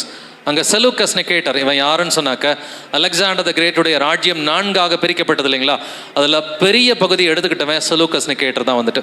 இந்த செலூக்கஸ் நிகேட்டர் அவன் வந்துட்டு இன்னொரு ஜெனரல் லிசிமாக்கஸ் கூட அந்த சண்டை போட்டுட்டு இருக்கிறப்ப அவனுக்கு ஒரு மகள் பிறந்தா அப்படின்னு சொல்லி கேள்விப்பட்டு மகள் என்ற பேரை தான் தியத்ரான்னு சொல்லி வச்சிருக்கிறான். பட் எப்படிப்பட்ட மகள் என்பதை நம்ம வசனங்கள் படித்தாலே நீங்கள் தெரிஞ்சுக்குவீங்க.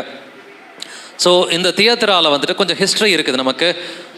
பைபிள் ஹிஸ்ட்ரியில் வந்து தியத்ரா ஊரை சார்ந்தவள் யார்? லீதியாள் இல்லைங்களா. லிடியா தான் the seller of purple. So இந்த லீதியால் வந்து தியத்ரா ஊரை சார்ந்தவளாக இருந்தால், அந்த தியத்ரா ஊர் எதற்கு பெயர் போனது? பர்பிள் டைஸ்க்கு பெயர் போனது.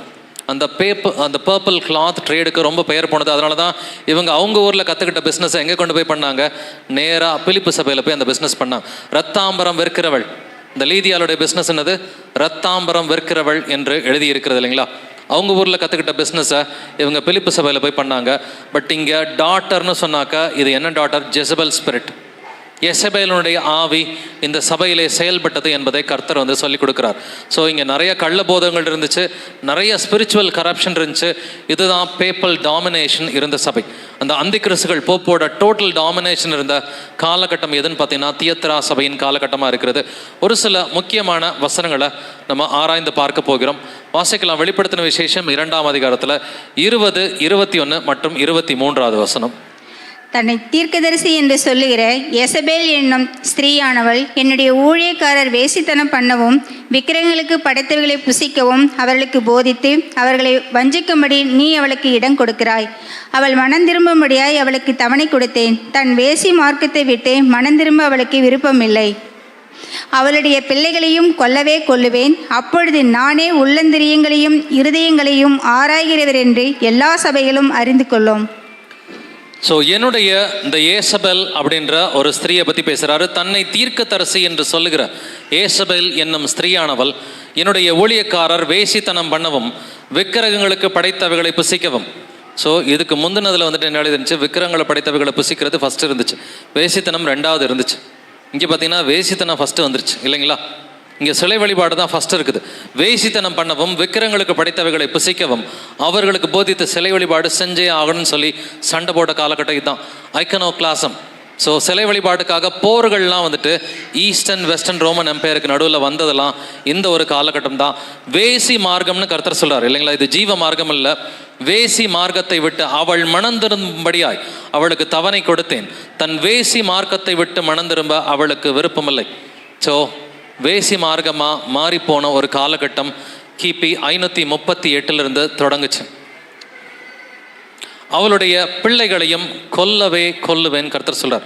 அவளை கட்டல் கிடையாக்கி அவளுடைய பிள்ளைகளை கொல்லவே கொல்லுவேன். ஸோ இதெல்லாம் ரொம்ப ரொம்ப ஸ்ட்ராங்கான வேர்ட்ஸ் வந்துட்டு ஆண்டவர் பேசுகிறாரு. அவங்களையும் வந்துட்டு அந்த ஏசபேல வந்துட்டு வேசி மார்க்கம் தான் அவங்க போதிக்கிறாங்கன்னு சொல்கிறாரு. நீ மனம் திரும்பலைனாக்கா உன் பிள்ளைகளை உன்னை கட்டல் கிடையாக்கி உன் பிள்ளைகளை கொல்லவே கொல்லுவேன் அப்படின்னு சொல்லி கர்த்தர் சொல்கிறார். அப்படின்னா இந்த தியத்ரா சபை ரொம்ப மோசமாக இருந்துச்சு. அதுலேயும் வந்துட்டு பார்த்தீங்கன்னா ஒரு லைட் இந்த டார்க்னஸ் மாதிரி இருந்த ஒரு சகோதரி தான் அந்த லீதியாள் என்கிற ஒரு சகோதரி. அவங்கள பற்றி நம்ம தெரிஞ்சுக்கலாம். அப்போஸ்தலர் 16-14 வாசிக்கலாம். அப்பொழுது தியத்ரா ஊராலும் இரத்தாம்பரம் விற்கிறவளும் தேவனை வணங்கிறவளுமாகிய லீதியாள் என்னும் பேருள்ள ஒரு ஸ்ரீ கேட்டுக்கொண்டிருந்தாள். பவுல் சொல்லியவளை கவனிக்கும்படி கர்த்தர் அவள் இருதயத்தை திறந்தளினார்.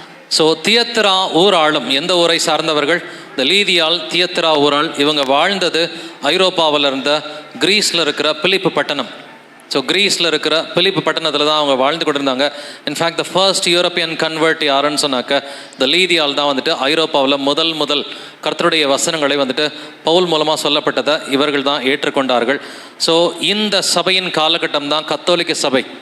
அது அந்திகிறிஸ்து சபையாக இருந்த ஒரு காலகட்டம். முழு அதிகாரத்தோடு கத்தோலிக்க சபை அந்திகிறிஸ்துவின் சபையாக இருந்த ஒரு காலகட்டத்தை குறிக்கிறது. 538 1517 ரெஃபர்மேஷன் அப்போ தான் ஸ்டார்ட் ஆகுது. 1517 வந்துட்டு அக்டோபர் 31 அப்போ தான் வந்துட்டு மார்ட்டின் லூத்தர் அவர் அந்த சர்ச்சில் போய் ஒரு ஆணி அடிக்கிறார். 95 தீசிஸ். நம்ம நிறைய பைபிளை பற்றி டிஸ்கஸ் பண்ண வேண்டியது இருக்குது. ஏன்னா தப்பான போதனைகள் கத்தோலிக்க சபையில் அவரே ஒரு பாதிரியார் தப்பாக இருக்குது, நான் உங்களுக்கு சொல்லிக் கொடுக்குறேன் அப்படின்னு சொல்லி அவரே அந்த ரெஃபர்மேஷன் ஸ்டார்ட் பண்ணுறதுக்கு ஒரு முக்கியமான காரணம், ரெஃபர்மேஷன் மார்ட்டின் லூத்தர்ன்ற ஒரு ஆளை நம்பி கிடையாது. ஒவ்வொரு பட்டணத்துலையும் ஒவ்வொரு நாட்டிலையும் ஒரு முக்கியமான ஆட்கள் இருந்தாங்க. ஜான் கால்வின் ஒரு ஊரில், மார்ட்டின் லூத்தர் ஒரு ஊரில், இங்கிலாண்டில் பார்த்தீங்கன்னா வில்லியம் டிண்டேல் இருந்தார். ஸோ ரெஃபர்மேஷன் ஐரோப்பா முழுவதும் இருந்தது. ஸோ இந்த காலகட்டத்தில் தான் அந்த ஈஸ்டர்ன் ரோமன் எம்பையர் விழுந்தது. ஸோ பெர்கமோ சபையின் காலகட்டத்தில் வெஸ்டர்ன் ரோமன் எம்பையர் விழுந்துச்சு. ஸோ பெர்கமோ சபையின் காலகட்டம் வந்துட்டு 313 முதல் அடுத்து வந்துட்டு 538 வரைக்கும். அப்போ வெஸ்டர்ன் ரோமன் எம்பையர் விழுந்துச்சு. இந்த ஈஸ்டர்ன் ரோமன் எம்பையர், கான்ஸ்டன்டினோப்பல் தான் ஈஸ்டர்ன் ரோமன் எம்பையருடைய கேபிட்டல். இது விழுந்தது 1453. இதை பற்றி நாளைக்கு டீட்டெயில்டாக ஒரு பர்டிகுலர் வந்துட்டு நம்ம எக்காலத்தில் பார்க்க போகிறோம். 538 முதல் கிட்டத்தட்ட 1000 ஆண்டுகள் வந்துட்டு ஒரு கொடூரமான ஆட்சியாக இருந்தது. இதுதான் தியத்தரா சபையின் காலகட்டம். இது கத்தோலிக்க சபையில் என்னென்னலாம் நடக்குதோ கர்த்தர் தியத்தரா சபைக்கு அழகாக எழுதி வச்சிருப்பார். இதுக்கு அடுத்த சபை தான் ரெஃபர்மேஷன் சர்ச், அதுதான் சர்தை சபை. ரெஃபர்மேஷன் தொடங்குது. அந்த ரெஃபர்மேஷன் முழுமை அடையவில்லை என்பதை நீங்கள் இந்த சர்தை சபையை பற்றி படித்து பார்த்தாலே நம்ம தெரிஞ்சுக்கலாம். ஸோ இந்த சர்தை என்பதன் பொருள் என்னது? ரெம்னன்ட் அப்படின்னு சொல்லி அர்த்தம். தி எஸ்கேப்டு ஒன்ஸ், தப்பிச்சு போய் பழச்சவங்க. தப்பிச்சோம் பொழைச்சன் வந்தோம் இல்லைங்களா, எப்படியாவது தப்பிச்சோம் பொழைச்சன் பரலோகத்தில் ஓரமாக ஒரு இடம் கிடச்சி போயிடலாம். ஸோ அப்படி தப்பிச்சோம் பொழைச்சன் வந்தவங்க தான் வந்துட்டு இந்த ஒரு கூட்டம் வந்துட்டு ரெம்னன்ட், தி எஸ்கேப்டு ஒன்ஸ். ஸோ என்னுடைய லொக்கேஷன் திரும்ப டர்க்கியில் தான் வந்துட்டு இருக்குது. ஸோ அப்போ தான் இந்த ரெஃபர்மேஷன் வந்துட்டு ஒரு ஸ்பிரிச்சுவல் அவேக்கனிங்காக ஸ்டார்ட் ஆனாலும் அது முழுமை அடையவில்லை. அவங்களாம் பேசிக்காக சொன்னது சிலை வழிபாடு தப்பு, அடுத்து போப்பு தான் அந்திகிறிஸ்து, இதெல்லாமே பேசிக் ஸ்டஃப். இவந்தோ இது வந்துட்டு கொஞ்சம் வந்துட்டு ஒரு முக்கியமான விஷயமா இருந்தாலும் போப்பு தான் அந்திகிறிஸ்துன்றது ரெஃபர்மேஷன் டைமில் எல்லாருக்கும் தெரிஞ்சது. மார்ட்டின் லூத்தர், ஜான் கால்வின் மூலமாக அநேகருக்கு தெரியப்படுத்தப்பட்ட ஒரு சத்தியமாக தான் இருந்துச்சு.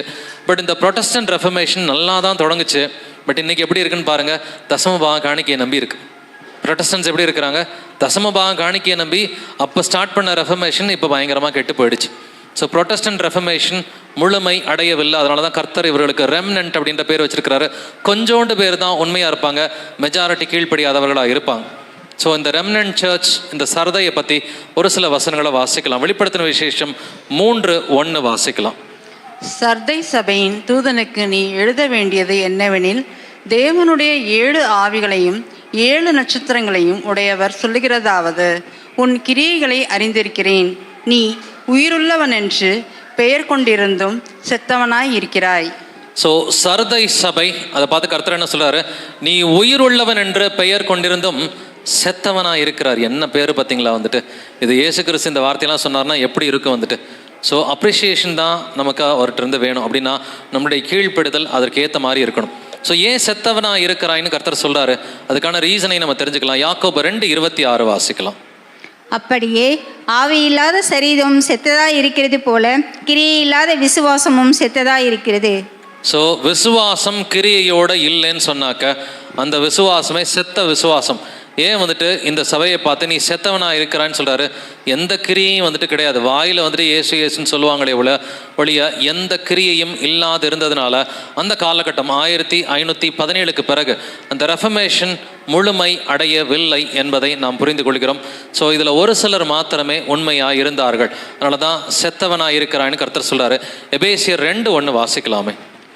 அக்கிரமங்களினாலும் பாவங்களினாலும் மரித்தவர்களாய் இருந்த உங்களை உயிர்ப்பித்தார். அக்கிரமங்களினாலும் பாவங்களினாலும் மரித்தவர்களாய் இருந்த, ஸோ செத்தவனாக இருக்கிறான்னு ஏன் சொல்கிறாருன்னா விசுவாசம் முழுமையாக வந்துட்டு இவங்களுக்கு இல்லை, ஒரு சிலர் மாத்திரமே உண்மையாக இருந்தார்கள்.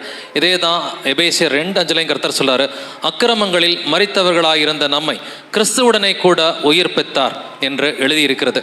ஸோ இந்த சபையை பார்த்தும் கர்த்தர் மனம் திரும்பினார். வாசிக்கலாம் வெளிப்படுத்தின விசேஷம் 3:3. ஆகையால் நீ கேட்டு பெற்றுக்கொண்ட வகையை நினைவு கூர்ந்து அதை கை கொண்டு மனம் திரும்பு. நீ விழித்திராவிட்டால் திருடனை போல் உன்மேல் வருவேன். நான் உன்மேல் வரும் வேலையை அறியாதிருப்பாய். ஆகையால் நீ கேட்டு பெற்றுக்கொண்ட வகையை நினைவு கூர்ந்து அதை கை கொண்டு மனம் திரும்பு அப்படிங்கிறார். இந்த சபையை பார்த்து மனம் திரும்புங்கிறார்.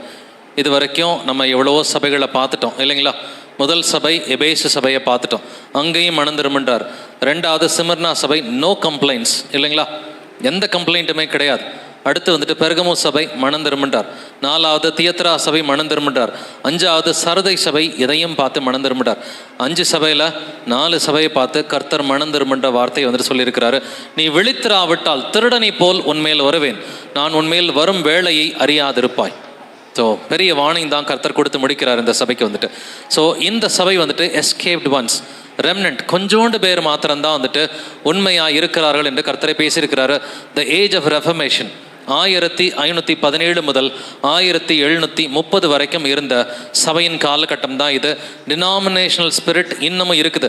நாங்கள்லாம் லூத்ரன் சபை, நாங்கள்லாம் வந்துட்டு அந்த சபை, அந்த காலத்துலேயே வந்து நாங்கள்லாம் ஜான் ஹஸை ஃபாலோ பண்ணுறவங்க, மார்ட்டின் லூத்தரை ஃபாலோ பண்ணுறவங்க, வி ஆர் கால்வினிஸ், நாங்கள் ஸ்விங்லியை ஃபாலோ பண்ணுன்னு சொல்லி இந்த டினாமினேஷனல் ஸ்பிரிட் அப்பொழுதே இருந்தது, இப்பொழுது ரொம்ப அதிகமாகவே இருக்குது. ஸோ டினாமினேஷன் ஸ்பிரிட் இயேசு கிறிஸ்து கொடுப்பது அல்ல. ஸோ இந்த சர்தை சபையின் அந்த ரெஃபர்மேஷன் முழுமை அடையவில்லை. ஆனால் அதுக்கு பிறகு 1730க்கு பிறகு அந்த உண்மையுள்ள சபை வந்துட்டு அந்த மிஷனரி ஊழியம் பார்க்கறதுக்காக கிளம்பிச்சு. அதுதான் வந்துட்டு பிலடெல்பியா சபையாக இருக்கிறது. ஸோ ஆனாலும் இந்த ஒரு சபையில் வந்துட்டு ஒரு சிலர் உண்மையாக இருந்தார்கள் என்பதையும் கர்த்தர் ரெஜிஸ்டர் பண்ணார். சரதை சபையில் வந்துட்டு ஒரு சிலர் உண்மையாக இருந்தார்கள். வாசிக்கலாம், வெளிப்படுத்தின விசேஷம் 3:4. ஆனாலும் தங்கள் வஸ்திரங்களை அசுசிப்படுத்தாத சில பேர் சர்தையிலும் உனக்குண்டு. அவர்கள் பாத்திரவான்கள் ஆனபடியினால் வெண்வஸ்திரம் தரித்து என்னோடு கூட நடப்பார்கள். தங்கள் வஸ்திரங்களை அசுத்திப்படுத்தாத எத்தனை பேர்? அநேகர்லாம் கிடையாது, சில பேர் அப்படிங்கிறார். சில பேர் சர்தையில் வந்துட்டு கொஞ்சோண்டு பேர், தி ரெம்னன்ட் வந்துட்டு கொஞ்சோண்டு பேர் உண்மையாக இருக்கிறாங்க அப்படின்றத கர்த்தர் சொல்கிறாரு. ஸோ இவர்களுக்கு வந்துட்டு கர்த்தர் என்ன கொடுக்குறாரு? சுத்தமும் பிரகாசமுமான மெல்லிய வஸ்திரம் கொடுக்கப்பட்டது. இந்த மெல்லிய வஸ்திரம் என்று பரிசுத்தவான்களுடைய நீதிகளே என்று எழுதியிருக்கிறது. ஸோ இந்த பரிசுத்தவான்களுடைய ரெஃபர்மேஷனாக இருந்தது கொஞ்சோண்டு பேர் தான் பரிசுத்தவான்களுடைய நீதிகளாக இருந்தார்கள். ஸோ இது 1517 முதல் 1730 வரைக்கும் இந்த ரெஃபர்மேஷன் காலகட்டத்தை கொஞ்சம் பேசிக்காக சிலை வழிபாடு பண்ணக்கூடாது அப்படின்ற ஒரு 1-2 காரியத்தை தெரிஞ்சுக்கிட்டாங்க. பட் கொஞ்சம் மேலான சத்தியங்களை தெரிந்து கொண்ட ஒரு காலகட்டம் தான் 1730க்கு பிறகு ஆரம்பிச்சது. அதுதான் பிலடெல்பியா சபையின் காலகட்டமாக இருக்கிறது. இன்ஃபேக்ட் கடைசி காலத்தில் இருக்கிற அந்த கர்த்தருடைய உண்மையான சபைக்கு பெயர் வந்துட்டு பிலடெல்பியா தான். கடைசி காலத்தில் 2 சபை இருக்கும். ஒன்று லவோதிக்கியா, வெளியில் எல்லாமே இதுதான் சர்ச்சு, இவர்கள் தான் கிறிஸ்தவர்கள் நினச்சிட்டு இருப்பாங்க. அது சர்ச்சும் கிடையாது, அவர்கள் கிறிஸ்தவர்களும் கிடையாது. அது லவோதிக்கியா சபை. பட் யாருக்கும் தெரியாமல் சின்னோண்டு கூட்டமாக வந்துட்டு ஒரு கூட்டம் இருக்கும், அதுதான் பிலடெல்பியா சபை. ஸோ மெஜாரிட்டி லவோதிக்கியா இருக்கும், சின்னோண்டு சபையாக இருக்கிறது பிலடெல்பியாவாக இருக்கும். நம்ம பிலடெல்பியாவை பற்றி தான் அதிகமாக தெரிஞ்சுக்கணும். பிலடெல்பியா என்பதன் பொருள் பிரதர்லி லவ், சகோதர அன்பு. பிலடெல்பியா என்பது இதனுடைய அர்த்தம் பிரதர்லி லவ். அதனுடைய பேர் இன்றைக்குமே மாறி இருக்கிற பேரும் நல்லா தான் இருக்குது. ஆலசேகர், சிட்டி ஆஃப் காட், தேவனுடைய நகரம் என்பது புது பெயர். பழைய பெயர் சகோதர அன்பு, புது பெயர் வந்துட்டு இது தேவனுடைய நகரம். ஸோ நியூ ஜெருசலேம் என்கிற ஒரு அர்த்தத்தில் தான் ஆலசேகர் அப்படின்ற ஒரு நேம் இருக்குது. இது எது ரெண்டுத்துக்கு நடுவில் இருக்குன்னு பாருங்கள். சர்தைக்கும் லவோதிக்கியாவுக்கும் நடுவில் இருக்குது. ஃபிசிக்கலாகவே பார்த்தீங்கன்னா இது எங்கே இருக்குதுன்னா சர்தை சபைக்கும் லவோதிக்கியா சபைக்கும் நடுவில் ஒரு ரோடு போகுது. நடுவில் இருக்கிற ஒரு சபை தான். ஸோ இந்த 6வது சபை 5வது சபைக்கும் 7வது சபைக்கும் நடுவில் இருக்குது. இந்த சபைக்கு தான் கர்த்தர் ஒரு ஓப்பன் டோர் பாலிசி கொடுத்துருக்கிறார். இன்றைக்கி பல பேர் நாங்கள் ஓப்பன் டோர் பாலிசி வச்சுருக்கிறோம் நேட்டோவிலலாம் சொல்லிட்டு இருக்கிறோம். கர்த்தர் இந்த சபைக்கு தான் வந்துட்டு உனக்கு திறந்த வாசலை நான் கொடுத்துருக்கிறேன். Open door policy missionary movements எல்லாமே 1700களுக்கு மேலே தான் ஆரம்பிச்சது. மிஷனரி மூமெண்ட்ஸ் எல்லாமே ஓப்பன் டோர் பாலிசி.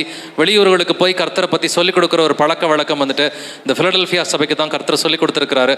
வாசிக்கலாம், வெளிப்படுத்தின விசேஷம் 3:8. உன் கிரிகைகளை அறிந்திருக்கிறேன், உனக்கு கொஞ்சம் பலன் இருந்தும் நீ என் நாமத்தை மறுதலையாமல் என் வசனத்தை கை கொண்டபடியினால் இதோ திறந்த வாசலை உனக்கு முன்பாக வைத்திருக்கிறேன், அதை ஒருவனும் பூட்ட மாட்டான். உனக்கு கொஞ்சம் பலன் இருந்தும், இல்லைங்களா? இன்னைக்கு நமக்கெல்லாம் அப்படி தானே, நம்மெல்லாம் எஸ்டாப்ளிஷ்டாக இருக்கிற பெரிய கூட்டம் கிடையாது. உனக்கு கொஞ்சம் பலன் இருந்தும் நீ என் நாமத்தை மறுதலியாமல், இயேசு கிறிஸ்துவின் நாமத்தினால் ஞானஸ்நானம் எடுக்கணுன்ற சத்தியங்கள்லாம் வெளிப்பட்டது இந்த காலகட்டத்தில் தாங்க. ரொம்ப நாளாக வந்துட்டு யாருக்கும் தெரியாமல் இருந்து இயேசுவின் நாமத்தினால தான் எடுக்கணும், ஏன்னா பைபிள் முழுக்கவுமே அப்படி தான் கொடுத்துருக்குறாங்கன்னு சொல்லி இயேசுவின் நாமத்தினால் ஞானஸ்நானம் எடுக்கிற பழக்க வழக்கம் 1700களுக்கு மேலே தான் வந்துச்சு. என் நாமத்தை நீ மறுதலியாமல் என் வசனத்தை கை கொண்டபடியினாலே இதோ திறந்த வாசலை உனக்கு முன்பாக வைத்திருக்கிறேன், அதை ஒருவனும் பூட்ட மாட்டான். ஸோ வெளியூர்களுக்கு வெளி பட்டணங்களுக்கு போய் பவுலை போலவே சுவிசேஷம் அறிவிக்கிற ஒரு விஷயங்கள் எல்லாமே தொடங்கினது எப்பொழுது? இது 1700களுக்கு பிறகு. காரணம் என்னென்னா, போப்பனுடைய பவர் கொஞ்சம் கொஞ்சமாக குறைஞ்சிக்கிட்டே வந்துச்சு. போப்புடைய பவர் கொஞ்சம் கொஞ்சமாக குறைய இந்த உண்மை சபையோட பவர் வந்துட்டு அதிகமாக இன்க்ரீஸ் ஆச்சு. ஸோ அதனால தான் திறந்த வாசல், ஓப்பன் டோர் பாலிசியை கர்த்தர் இந்த சபைக்கு கொடுத்துருக்கிறாரு. வாசிக்கலாம் வெளிப்படுத்தின விசேஷம் 3:9. இதோ யூதர் அல்லாதிருந்தும் தங்கள் யூதர் என்று பொய் சொல்லுகிறவர்களாகிய சாத்தானுடைய கூட்டத்தாரில் சிலரை உனக்கு கொடுப்பேன். இதோ அவர்கள் உன் பாதங்களுக்கு முன்பாக வந்து பணிந்து நான் உன்மேல் அன்பாய் இருக்கிறதை அறிந்து கொள்ளும்படி செய்வேன். யூதர் அல்லாதிருந்தும் தங்களை யூதர் என்று பொய் சொல்லுகிறவர்களாகிய சாத்தானுடைய கூட்டம். இதே வசனத்தை 2:9 படித்தோம் இல்லைங்களா? 2:9 3:9 ஒரே வசனம் தான். இங்கே பேசுறது உண்மை சபை, அங்கே பேசுறது உண்மை சபை. சிமர்னாவுக்கும் பிலடெல்பியாவுக்கு மட்டும்தான் ஒரே வசனத்தை கர்த்தர் சொல்றார். நீ தான் உண்மை கிறிஸ்தவன், நீ தான் உண்மையான யூதன். கர்த்தர் யாருக்கு சொல்றாரு? உண்மை கிறிஸ்தவன் தான் உண்மையான யூதன். எழுத்தின்படி அல்லாமல் வந்துட்டு நம்ம வந்துட்டு ஆவியின்படி யூதனாக இருக்கிறவனே உண்மையுள்ள யூதனாக இருக்கிறான். ஸோ ஸ்பிரிச்சுவல் ஜூவா, ஸ்பிரிச்சுவல் இஸ்ரேலேட்டாக நம்ம இருக்கணும். ஸோ இந்த சபைக்கு மட்டும்தான் கடைசி நாட்களிலே ஒரு பாதுகாப்பையும் கர்த்தர் கொடுக்குறார். என்ன பிரச்சனை இந்த உலகத்தில் வந்தாலும், குறிப்பாக கர்த்தருடைய கோபாக்கினை நாட்கள் வரும் பொழுது பாதுகாப்பு இருக்கிறது பிலடெல்பியா சபைக்கு மட்டும்தான். வாசிக்கலாம் வெளிப்படுத்தின விசேஷம் 3:10. என் பொறுமையை குறித்து சொல்லிய வசனத்தை நீ காத்து கொண்டபடியினால் பூமியில் குடியிருக்கிறவர்களை சோதிக்கும்படியாக பூச்சக்கரத்தின் மேல் எங்கும் வரப்போகிற சோதனை காலத்திற்கு தப்பும்படி நானும் உன்னை காப்பேன். என் பொறுமையை குறித்து சொல்லிய வசனத்தை நீ காத்து கொண்டபடியினால், ஸோ நீ எனக்கு உண்மையாக கீழ்ப்படிஞ்சதுனால பூமியில் குடியிருக்கிறவர்களை சோதிக்கும்படியாக, இதே சோதிக்கும்படியாகன்ற வார்த்தை சிமர்னா சபைக்கு இருந்துச்சு. உங்களை சோதிக்கும்படியாக பிசாசானவன் உங்களை 10 நாள் காவலில் போடுவான், மரண பரியந்தம் உண்மையாருன்னு சொல்லி அந்த சபைக்கு சொல்லார்.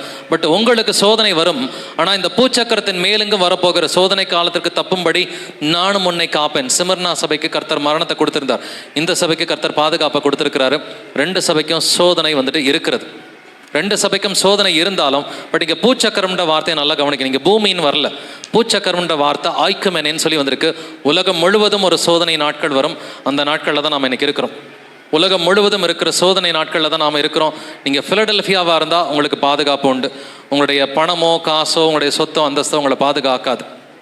உங்களுக்கு பாதுகாப்பு இயேசு கிறிஸ்து ஒருவராக மட்டும்தான் இருக்க முடியும். இப்போ இயேசு கிறிஸ்துவுக்கு கீழ்ப்படிந்தா வரப்போகிற சோதனை நாட்களில் பாதுகாப்பாக நிச்சயமாக இருக்க முடியும். இந்த பாதுகாப்பு பிலடெல்பியா சபைக்கு மட்டும்தான். ஸோ அப்ரிஷியேஷன் நிறையா கொடுத்துருக்கிறார். கம்ப்ளைண்ட் ஏதாவது இருக்குதா? ஒன்றும் இல்லை. Correction, warning, complaint, nothing. எந்த கம்ப்ளைண்ட்டும் கிடையாது, எந்த வார்னிங்கும் கிடையாது, எந்த கரெக்ஷனும் வந்துட்டு கிடையாது. ஒரே ஒரு ஃபைனல் அட்வைஸ் மட்டும் கொடுக்குறார். வெளிப்படுத்தின விசேஷம் 3:11 வாசிக்கலாம். இதோ சீக்கிரமாய் வருகிறேன், ஒருவனும் உன் கிரீடத்தை எடுத்து கொள்ளாதபடிக்கு உனக்கு உள்ளதை பற்றி கொண்டிரு. சீக்கிரமா வரேன், நீ கரெக்டாக தான் இருக்கிற, அப்படியே கண்டினியூ பண்ணு அப்படிங்கிறார். ஒருவனும் உன் கிரீடத்தை எடுத்துக்கொள்ளாதபடிக்கு உனக்குள்ளதை பற்றி கொண்டு இரு அப்படின்னு கர்த்தர் வந்துட்டு அப்படியே இருப்பா, நீ ஒன்றுமே சேஞ்ச் பண்ண வேணாம், கரெக்டாக தான் இருக்கிறேன்னு சொல்லி தட்டி கொடுத்து அட்வைஸ் பண்ணுறாரு. இதுதான் இந்த பிலடெல்பியா சபை. ஸோ இந்த பிலடெல்பியா சபை வந்துட்டு ரொம்ப பேஷண்ட்டாக, லாங் சஃபரிங்கோட, நீடிய பொறுமையாக, ஸோ கொஞ்சம் பலன் இருந்தும் கர்த்தரை மறுதலியாமல் இயேசு கிறிஸ்துவின் நாமத்தை கனப்படுத்திய ஒரு சபை. இங்கே தான் ரிவைவல் மிஷனரி ஒர்க் எல்லாமே நடந்துச்சு. இது காலகட்டம் 1730 முதல் 1906 நின்று போச்சு. ஏன்னா இந்த காலகட்டத்தில் பார்த்தீங்கன்னா கிறிஸ்தவர்கள் மத்தியில் the first great awakening, the second great awakening, இது எல்லாமே குறிப்பாக வெஸ்லியோட காலகட்டம் இதெல்லாமே. ஸோ மிஷனரி ஊழியம்லாம் வெளியூருக்கு போய் அமெரிக்காவிலேருந்து ஐரோப்பாவிலேருந்து வெளியில் போய் இயேசு கிறிஸ்துவை பற்றி சொல்லிக் கொடுத்தது எல்லாமே உண்மையாக சொல்லிக் கொடுத்தது தேவன் ஒருவர் என்பதை பற்றியும், ஞானஸ்நானம் இயேசு கிறிஸ்துவின் நாமத்தினால் எடுக்க வேண்டும் என்கிற இந்த சத்தியங்கள்லாம் வெளிப்பட்டது இந்த ஒரு காலகட்டமாக இருக்கிறது. பட் இதுக்கு பிறகு ஒரு டூப்ளிகேட் சபை வந்துருச்சு. எப்படி வந்துட்டு வலு சர்ப்பம் வந்துட்டு டூப்ளிகேட் போட்டு அது முதலாம் மிருகமாக மாறிச்சோ, அதே மாதிரி வந்துட்டு ஒரு டூப்ளிகேட் சபை உருவான ஒரு காலகட்டம் தான் 1906. பட் இந்த வருஷத்தில் என்ன நடந்துச்சு? 1906 வந்துட்டு அப்போ தான் பென்டகாஸ்டல் மூமெண்ட் ஸ்டார்ட் ஆச்சு. அசூசா ஸ்ட்ரீட் ரிவைவல் அப்படின்னு சொல்கிற அமெரிக்காவில் அசூசா ஸ்ட்ரீட் ரிவைவல். இந்த பென்டகாஸ்டல் மூமெண்ட் எல்லாம் கரைய முறைன்னு கற்றுக்கிட்டு நாங்கள் அந்நிய பாஷை பேசுகிறோம், நாங்கள் வந்துட்டு அதை பண்ணுறோம் இதை பண்ணுறோம் அப்படின்னு சொல்லி உருண்டு பிறண்டு எல்லாரும் வந்துட்டு பிசாசின் போதனையில் போனது பார்த்திங்கன்னா இது 1906 லவோதிக்கியா சபையின் காலகட்டம் 2ஆம் வருகை மட்டும் இருக்கும். லவோதிக்கியா சபையின் காலகட்டம் 1906 2ஆம் வருகை மட்டும் இருக்கும். ஸோ லவோதிக்கியா என்பதன் பொருள் என்ன? இது மக்கள் ஆட்சி என்று அர்த்தம். The rule of the people. Human opinion தான் இங்கே முக்கியம். ஸோ தேவனுடைய வார்த்தையை காட்டிலும் மனுஷன் எனக்கு பிடிக்கும் நான் பண்ணுறேன், எனக்கு பிடிக்காது நான் பண்ண மாட்டேன், ஏன் இஷ்டம் நான் இப்படி தான் இருப்பேன். மனிதர்கள் கடைசி நாட்களில் எப்படி இருப்பார்கள்? அவர்கள் தற்பிரியராயும் பணப்பிரியராயும் இருப்பார்கள். தற்பிரியம்னு என்னது? செல்ஃபி எடுத்துக்கிறதுக்கு பேர் தற்பிரியம், பணப்பிரியம். ஸோ இந்த ஒரு 100 வருஷத்தில் இருக்கிற மாதிரி தற்பிரியமோ பணப்பிரியமோ இதெல்லாம் அந்த காலத்தில் இல்லவே இல்லை. ஸோ தற்பிரியரா பணப்பிரியரா ஏன் இஷ்டத்துக்கு தான் நான் இருப்பேன் அப்படின்னு சொல்கிறது தான் வந்துட்டு இந்த லவோடிசியா. ஸோ இதனுடைய மீனிங் பார்த்தீங்கன்னா rule of the people. Rule of the பீப்புள்னா என்னங்க? டெமோக்ரஸின்னு அர்த்தம். கிரேக்க பாஷையில் வந்துட்டு அந்த டெமோக்ராட்டியா, டெமோஸ் அப்படின்னு சொன்னால் பீப்புள்னு அர்த்தம், கிராட்டோஸ் அப்படின்னு சொன்னால் ரூல். டெமோக்ரஸிக்கு இன்னொரு பேர் தான் லவோடிசியா. இந்த மக்கள் ஆட்சின்னு சொல்கிறாங்க இல்லைங்களா, நமக்கு கர்த்தர் ஆட்சி தான் வேணும், நமக்கு மன்னர் ஆட்சி ஒன்று தான் வேணும். கர்த்தர் தான் நமக்கு, இயேசு கிறிஸ்து ராஜாதி ராஜாவாக இருக்கிறார். ஸோ அரிஸ்டோக்ரஸி அப்படின்னு சொன்னால் rule of the elite, democracy அப்படின்னு சொன்னால் மக்களுடைய ஆட்சி. இந்த லவோதிக்கா சபை எங்கே இருக்குன்னு பார்த்தீங்கன்னா கொலோசே சபையிலேருந்து ஒரு 17 கிலோமீட்டர், அந்த ஹியராபோலிஸ்லேருந்து ஒரு 10 கிலோமீட்டர், எபேசு சபையிலேருந்து 160 கிலோமீட்டர். பட் பக்கத்தில் இருக்கிற 2 சபையை மட்டும் கொஞ்சம் கவனிச்சுக்குங்க. பக்கத்தில் இருக்கிற 2 சபையை கொஞ்சம் கவனிச்சுங்க. ஏன்னா அந்த 2 சபையை பற்றி லவோதிக்கா கிட்ட கர்த்தர் பேசுகிறார்.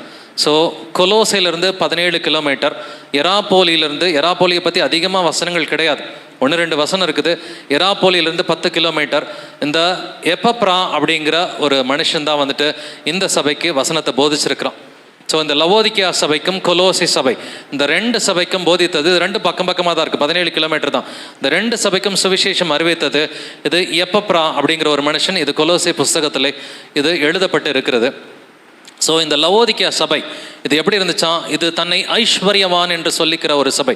ஏன்னா அந்த காலத்தில் பேங்கிங் அண்ட் ட்ரேடிங்கில் வந்துட்டு இவங்க முக்கியமாக இருந்தது லவோதிக்கா சபை. ஸோ பேங்கிங் அண்ட் ட்ரேடிங்கில் இன்றைக்கி நம்பர் 1 இருக்கிற பேங்க் எது? ஃபெடரல் ரிசர்வ் இந்த யூஎஸ். இது 1906க்கு பிறகு வந்துட்டு 1913 தான் ஃபெடரல் ரிசர்வ் தொடங்கப்பட்டது இல்லைங்களா? அதே போல் ட்ரேடிங், இன்றைக்கி குளோபலைசேஷன், உலகமயமாக்கல் அப்படின்னு சொல்கிறோம். இது எல்லாமே இந்த காலகட்டத்தில் வந்தது தான். அங்கே கண்ணுக்கு கழிக்கும் போர்டுன்னு கர்த்தர் சொல்லார் இந்த சபையை பார்த்து இல்லையா, உனக்கு கண்ணே தெரிய மாட்டேங்குது, கண்ணுக்கு கழிக்கும் போர்டுன்றார். ஏன்னா அங்கே ஒரு ஃபேமஸ் மெடிக்கல் ஸ்கூல் இருந்துச்சு. அது கண்ணுக்கு கழிக்கம் போடுறதுக்கு ரொம்ப ஃபேமஸான ஒரு மெடிக்கல் ஸ்கூலாக இருந்ததுனால நீ பார்வை அடையும்படிக்கு உன் கண்ணுக்கு கழிக்கம் போடுங்கிறார். இங்கே ஸ்பிரிச்சுவல் காம்ப்ரமைஸ் ரொம்ப ஹெவியாக இருக்கும். ப்ராஸ்பரிட்டி காஸ்பல், ஆசீர்வாதம் ஆசீர்வாதம் ஆசீர்வாதம்னு சொல்லி மக்களை குருடாக்கி வச்சுருப்பாங்க. ஆசீர்வாதம் is automatic, blessing is automatic. அதுக்காக நம்ம ஜெபம்லாம் பண்ண வேணாம். கீழ்ப்படிஞ்சிங்கனாக்கா உங்களுக்கு ஆசீர்வாதம் ஆட்டோமேட்டிக்காக கிடைக்கும். கீழ்ப்படியாதவர்களுக்கு சாபம் ஆட்டோமேட்டிக்காக வந்துட்டு வரும். இதனுடைய காலகட்டம் கிபி 1906 முதல் 2ஆம் வருகை வரைக்கும். லவோதிக்கா சபை தான் உண்மையான சபைன்னு புறஜாதிகள் நினச்சிக்குவாங்க. புறஜாதிகளை கேட்டிங்கன்னா கிறிஸ்தவர்கள் யாருன்னா அந்த சர்ச்சு, இங்கே ஒரு பில்டிங் இருக்குது, இந்த லவோதிக்கா சபையை உண்மை கிறிஸ்தவர்கள் என்றும், அந்த உண்மை கிறிஸ்தவர்களை வந்துட்டு இவங்க ஏதோ பாவம் ஒன்றும் தெரியாமல் இருக்கிறாங்க அப்படி தான் வந்துட்டு இருக்கும். கடைசி நாட்கள் வரைக்கும், இயேசுவின் 2ஆம் வருகை வரைக்கும் ஃபிலடெல்ஃபியாவுக்கு நமக்கு அங்கீகாரம் இருக்காது. அதை நம்ம வந்துட்டு ஒத்துக்கணும். ஃபஸ்ட்டு அங்கீகாரம் இருக்காதுன்றதை நாம் முதலாவது ஒத்துக்கணும். ஏன்னா சிமிர்னா சபை போலலாம் கர்த்தர் நம்மகிட்ட ஒன்றும் சொல்லலை இல்லைங்களா. மரண பரியந்த எனக்கு உண்மையாரு அப்படிலாம் சொல்லியிருந்தாக்க சொல்ல முடியாது. நிறைய பேருக்கு விசுவாசமே வந்துட்டு போயிடும். நம்மக்கிட்ட அதெல்லாம் கர்த்தர் சொல்லலை. நமக்கு வந்துட்டு கொஞ்சம் வீக்காக தான் இருப்போம்ன்றதை தெரிஞ்சுக்கிட்டு நீ இப்படியே கரெக்டாக இருந்துக்கோ, உனக்குள்ளதை பற்றி கொண்டு இப்படியே கரெக்டாக இருந்துக்கோன்னு சொல்லி ஃபிலடெல்ஃபியா சபைக்கு அவர் சொல்லியிருக்கிறார். ஒரு சில முக்கியமான வசனங்களை வாசிக்கலாம். கொலோசையரில் 4ஆம் அதிகாரத்தில் 12 முதல் 13 வசனங்களை வாசிப்போம். எப்பாப்பிராவும் உங்களுக்கு வாழ்த்துதல் சொல்லுகிறான். உங்களை சேர்ந்தவனும் கிறிஸ்துவின் ஊழியக்காரனுமாகிய இவன் நீங்கள் தேவனுக்கு சித்தமானவைகளை எல்லாவற்றிலும் தேறினவர்களாயும் பூரண நிச்சயமுள்ளவர்களாயும் நிலைநிற்க வேண்டுமென்று தன் ஜெபங்களில் உங்களுக்காக எப்பொழுதும் போராடுகிறான். இவன் உங்களுக்காகவும் லவோதிக்கேயருக்காகவும் எராப்போலியருக்காகவும் மிகுந்த ஜாக்கிரதை உள்ளவராய் இருக்கிறான் என்பதற்கு நான் சாட்சியாய் இருக்கிறேன். ஸோ இங்கே யார் சுவிசேஷம் அறிவிச்சது? கொலோசை பட்டணம், எராப்போலி பட்டணம், லவோதிக்கா பட்டணம். இது 3மே பக்கம் பக்கமாக இருக்கிற பட்டணங்கள், சபைகளாக இருந்துச்சு. அங்கே எப்பப்ரா வேற, எப்பப்ரா தீத்து வேற. 2 எப்பப்ரா இருக்கிறாங்க. ஒருத்தன் வெறும் எப்பப்ரா, இன்னொருத்தன் எப்பப்ரா தீத்து. ஸோ இங்கே எப்பப்ரா தான் சுவிசேஷம் அறிவிக்கிறான். அவனை பற்றி எப்படி இன்ட்ரடியூஸ் பண்ணுறான்? அவன் உங்களை சேர்ந்தவனும். கொலோசையருக்கு எழுதும் பொழுது அவன் உங்கள் ஆளுப்பா, உங்களை சேர்ந்தவனும் கிறிஸ்துவின் ஊழியக்காரனுமாக இருக்கிறான். இவன் யார் யாருக்காக ஜெபம் பண்ணுறான்? உங்களுக்காக. கொலோசை பட்டணத்துக்கு ஜெபம் பண்ணுறான், லவோதிக்கியருக்காக ஜெபம் பண்ணுறான், ஹியராப்போலி சபைக்காக மிகுந்த ஜாக்கிரதை உள்ளவனாக இருக்கிறான் என்பதற்கு நான் சாட்சியிடுகிறேன்னு சொல்கிறான். ஸோ இந்த 3 சபைக்கும் பவுல் சுவிசேஷம் அறிவிக்கல, ஆனால் லெட்டர் மட்டும் பவுல் வந்துட்டு எழுதியிருக்கிறான். ஸோ கொலோசையர் 4:15 வாசிக்கலாமே. லவோதிக்கியாவில் இருக்கிற சகோதரரையும் நிம்பாவையும் அவன் வீட்டிலே கூடுகிற சபையையும் வாழ்த்துங்கள். லவோதிக்கியா சபையிலும் சபை வீட்டில் தான் வந்துட்டு கூடுச்சு இல்லைங்களா. கொலோசே, லவோதிக்கியா, ஹியராபோலி, இந்த ஹியராபோலிஸ், இந்த 3 சபைகளையும் சபை வீட்டிலே கூடியது. அப்போ கொலோசேவும் லவோதிக்கியாவும் பக்கம் பக்கமாக தான் இருக்கிறாங்க. அதனால தான் உங்கள் ஊரில் எழுதின லெட்டரை அங்கே வாசிங்க, அங்கே எழுதின லெட்டரை இங்கே வாசிங்கன்னு சொல்கிறாங்க. பட் லவோதிக்கியாவுக்கும் எழுதின லெட்டர் நம்ம கையில் இல்லை. கொலோசே பட்டணத்து லெட்டர் மட்டும்தான் நம்ம கையில் இருக்குது. லவோதிக்கியா லெட்டர் பவுல் எழுதுனது நமக்கு கிடைக்கல. கர்த்தருக்கு சித்தமில்லை என்னவோ தெரில, நமக்கு அது கிடைக்கல. பட் இந்த சபைக்கிட்ட கர்த்தர் என்ன பேசுகிறாருன்றதை நம்ம தெரிஞ்சுக்கலாம். வெளிப்படுத்தின விசேஷம் 3ஆம் அதிகாரம் 15 முதல் 16 வசனங்களை வாசிப்போம். உன் கிரிகைகளை அறிந்திருக்கிறேன், நீ குளிரும் அல்ல அனலும் அல்ல, நீ குளிராவது அனலாவது இருந்தால் நலமாய் இருக்கும். இப்படி நீ குளிருமின்றி அனலுமின்றி வெதுவெதுப்பாய் இருக்கிறபடினால் உன்னை என் வாய் நின்று வாந்தி பண்ணி போடுவேன். நீ உன் கிரியைகளை அறிந்திருக்கிறேன், நீ குளிரும் அல்ல அனலும் அல்ல அப்படின்னு சொல்லி கர்த்தர் சொல்றார். நீ குளிரும் இல்லாமல் அனலும் இல்லாமல் வெதுவெதுப்பாக இருக்கிறதுனால உன்னை என் வாய் நின்று வாந்தி பண்ணி போடுவேன். டிஸ்கஸ்ட், எக்ஸ்ட்ரீம் டிஸ்கஸ்ட் இருந்தால் மட்டும்தான் வாந்தி எல்லாம் வந்துட்டு வரும் இல்லைங்களா. உடம்போடு ஒன்று ஒட்டலைனா தான் அது வந்துட்டு வாந்தி வரும் இல்லைங்களா.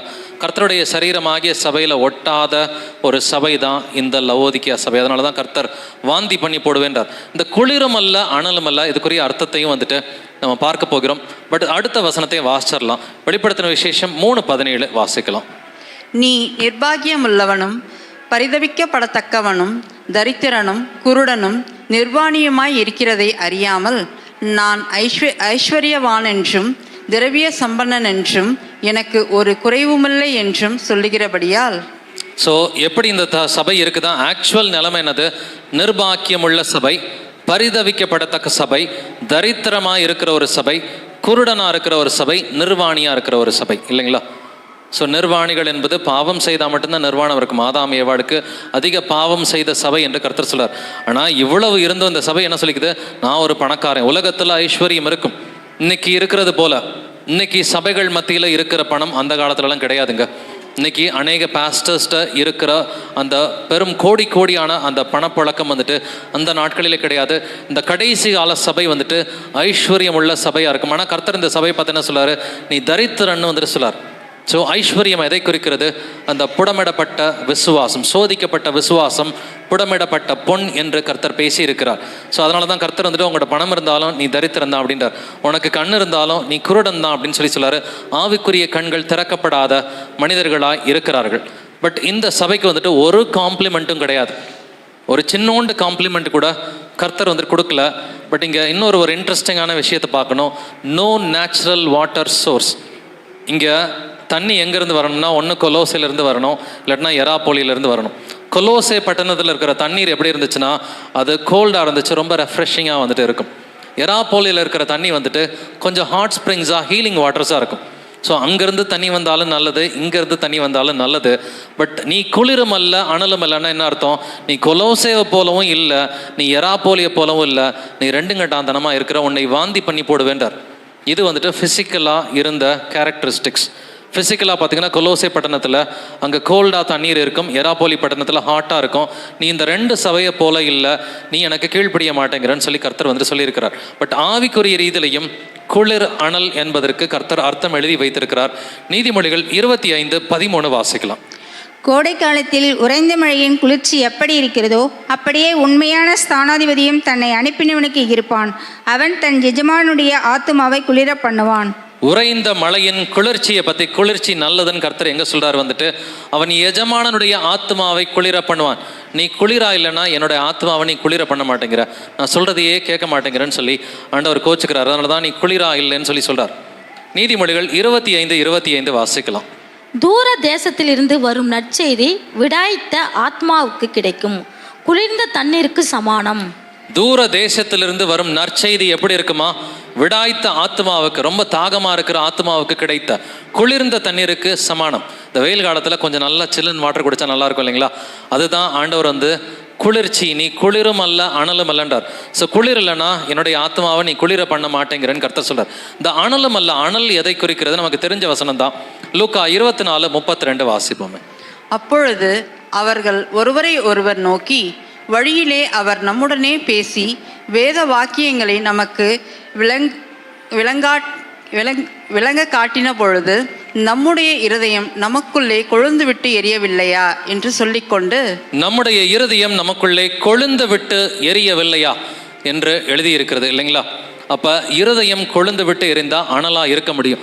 இல்லாட்டினா அட்லீஸ்ட் வந்துட்டு கொஞ்சம் நல்லா சில் வாட்டர் குடித்த மாதிரியாவது என்னோட ஆத்மாவை குளிர பண்ணும். நீ ரெண்டுமே பண்ண மாட்டேங்கிறன்னு சொல்லி கர்த்தர் சொல்லாரு. இது spiritual meaning. But physical meaning வந்துட்டு நீ கொலோசேவ போலும் இருக்க மாட்டேங்கிற, எறா போலையும் இருக்க மாட்டேங்கிற, நீ வந்துட்டு ரெண்டுமே இல்லாமல் நீயா உன் இஷ்டத்துக்கு வந்துட்டு வேலை பார்த்துட்டு இருக்கிற, அதுவும் சரியில்லைன்னு சொல்லி கர்த்தர் வந்துட்டு கடிந்து கொடுக்கிறார். இந்த சபைக்கு எந்த ஒரு காம்ப்ளிமெண்ட்டும் இல்லை. ரோமர் 12:11 அசதியாயிராமல் ஜாக்கிரதையாயிருங்கள், ஆவியிலே அனலாயிருங்கள், கர்த்தருக்கு ஊழியம் செய்யுங்கள் என்று எழுதியிருக்கிறது. ஆவியிலே அனலாக இருக்கிறது தான் கர்த்தர் நம்மிடம் எதிர்பார்க்கிறது. குளிராக இருக்கணும், இல்லாட்டினா அனலாக வந்துட்டு இருக்கணும். ஸோ வெதுவெதுப்பாக இருக்கக்கூடாதுன்னு சொல்கிறாரு. வாசிக்கலாம் வெளிப்படுத்தின விசேஷம் 3:19. நான் நேசிக்கிறவர் எவர்களோ அவர்களை கடிந்து கொண்டு சிட்சிக்கிறேன், ஆகையால் நீ ஜாக்கிரதையாக இருந்து மனம் திரும்பு. நீ மனம் திரும்புன்னு சொல்லி சொல்கிறார். எதனால மனம் திரும்ப சொல்கிறாருன்னா அந்த ரீசனையும் நம்ம தெரிஞ்சுக்கலாம். வந்துட்டு வெளிப்படுத்தின விசேஷம் 3:20 வாசிக்கலாம்.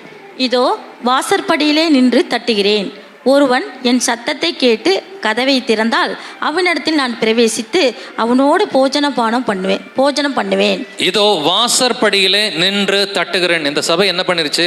இயேசுவை வெளியில் விரட்டி விட்டுருச்சு. இயேசு எங்கெங்க இருக்கிறாரு? உள்ளுக்குள்ளாரல்ல, அவர் வெளியில் நிற்கிறாருங்க.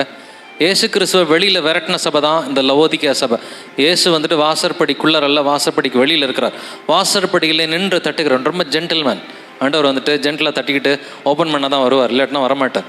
ஸோ நாம தான் உள்ளே இருந்து திறக்கணும். இருதயத்தின் கதவுகளை கர்த்தருக்கு வந்துட்டு திறக்கணும். வாசற்படியில் நின்று தட்டுகிறேன். இயேசு கிறிஸ்துவை விரட்டி விட்ட சபை தான் இந்த லவோதிக்கேயா சபையாக இருக்கிறது. இந்த லூக் வார்ம் ஃபெய்த், இது கர்த்தருக்கு பிடிக்காது. இந்த வெதுவெதுப்பாக இருக்கிற விசுவாசம் கர்த்தருக்கு பிடிக்காது. கடைசி நாட்கள் இருக்கக்கூடிய விசுவாச துரோகம் இந்த ஒரு லவோதிக்கேயா சபையின் மூலமாக தான் நடக்கும். இதனுடைய காலகட்டம் 1906 இது ஆரம்பித்து 2ஆம் வருகை மட்டும் இருக்கும். ஸோ இந்த 2000 ஆண்டுகள் இந்த 7 சபைகள் எப்படி இருந்ததுன்றது நம்ம பார்த்துறோம். கடைசி நாட்களிலே 2 விதமான சபைகள் இருக்கும். மெஜாரிட்டி வந்துட்டு லவோதிக்கேயா சபை, அவங்க தான் கிறிஸ்தவங்கள் எல்லாரும் நினச்சிக்கிட்டு இருப்பாங்க. மைனாரிட்டி நம்மளை போல வந்துட்டு ஃபிலடெல்ஃபியா சபையாக கர்த்தருக்கு உண்மையாக இருக்கும். எந்த வார்னிங் இருக்காது, எந்த கரெக்ஷனும் இருக்காது. அப்படியே ஆண்டவருக்கு பிடிச்சமான காரியத்தை தொடர்ந்து செஞ்சுக்கிட்டே போகணும். சிமர்னாவை பார்த்து நம்ம கற்றுக்கலாம். சிமர்னாவை பார்த்தோம், ஃபிலடெல்ஃபியாவை பார்த்து கற்றுக்கிட்டு இப்போ நாம் நிதானிக்க வேண்டியது, நான் எங்கே இருக்கிறேன்? நான் தியேத்தராவை போல் இருக்கிறேன்னா, பெர்கமோவை போல் இருக்கிறேன்னா, இல்லை கொஞ்சம் இந்த எபேசுவை போல் ஆதியிலிருந்து அன்பை விட்டுட்டேனா, ஆரம்பத்தில் நல்லா ஜெபம் பண்ணி பைபிள் படிச்சுட்டு இப்போ கீழ்ப்படுகிறதெல்லாம் எதுவும் கைவிட்டுட்டேனா, நம்மை நாமே நிதானித்து அறிவோம். அது ஆவியானவர் உங்கள் உள்ளங்களிலே வெளிப்படுத்துவார். பட் டார்கெட் என்னது? நமக்கு ஃபிலடெல்ஃபியா அண்ட் சிமர்னா, இதுதான் நமக்கான டார்கெட். அப்படி இருந்தால் நித்திய ஜீவன் நமக்கு உறுதி. கர்த்தருக்கு சாட்சிகளாக இருப்பதற்கு தான் நாம் அழைக்கப்பட்டிருக்கிறோம். ஏன்னா என்னுடைய உண்மையான சாட்சி ஆகிய அந்திப்பான்னு சொல்லி கர்த்தர் சொல்கிறார் இல்லைங்களா? ஃபிலடெல்ஃபியா சபையும் அதே போல் சிமர்னா சபையும் கர்த்தருக்கு சாட்சிகளாய் இருந்த சபைகள். அதனால தான் கர்த்தர் 2 சாட்சிகளை வைத்திருக்கிறார். அடுத்து கடைசியான டாபிக், இதுதான் ஃபைனல் டாபிக். இதோட நமக்கு முடிய போகிறது இந்த செஷன் வந்துட்டு, இந்த என்டையர் டே செஷன் முடிய போகுது. இந்த 2 சாட்சிகள் யார்?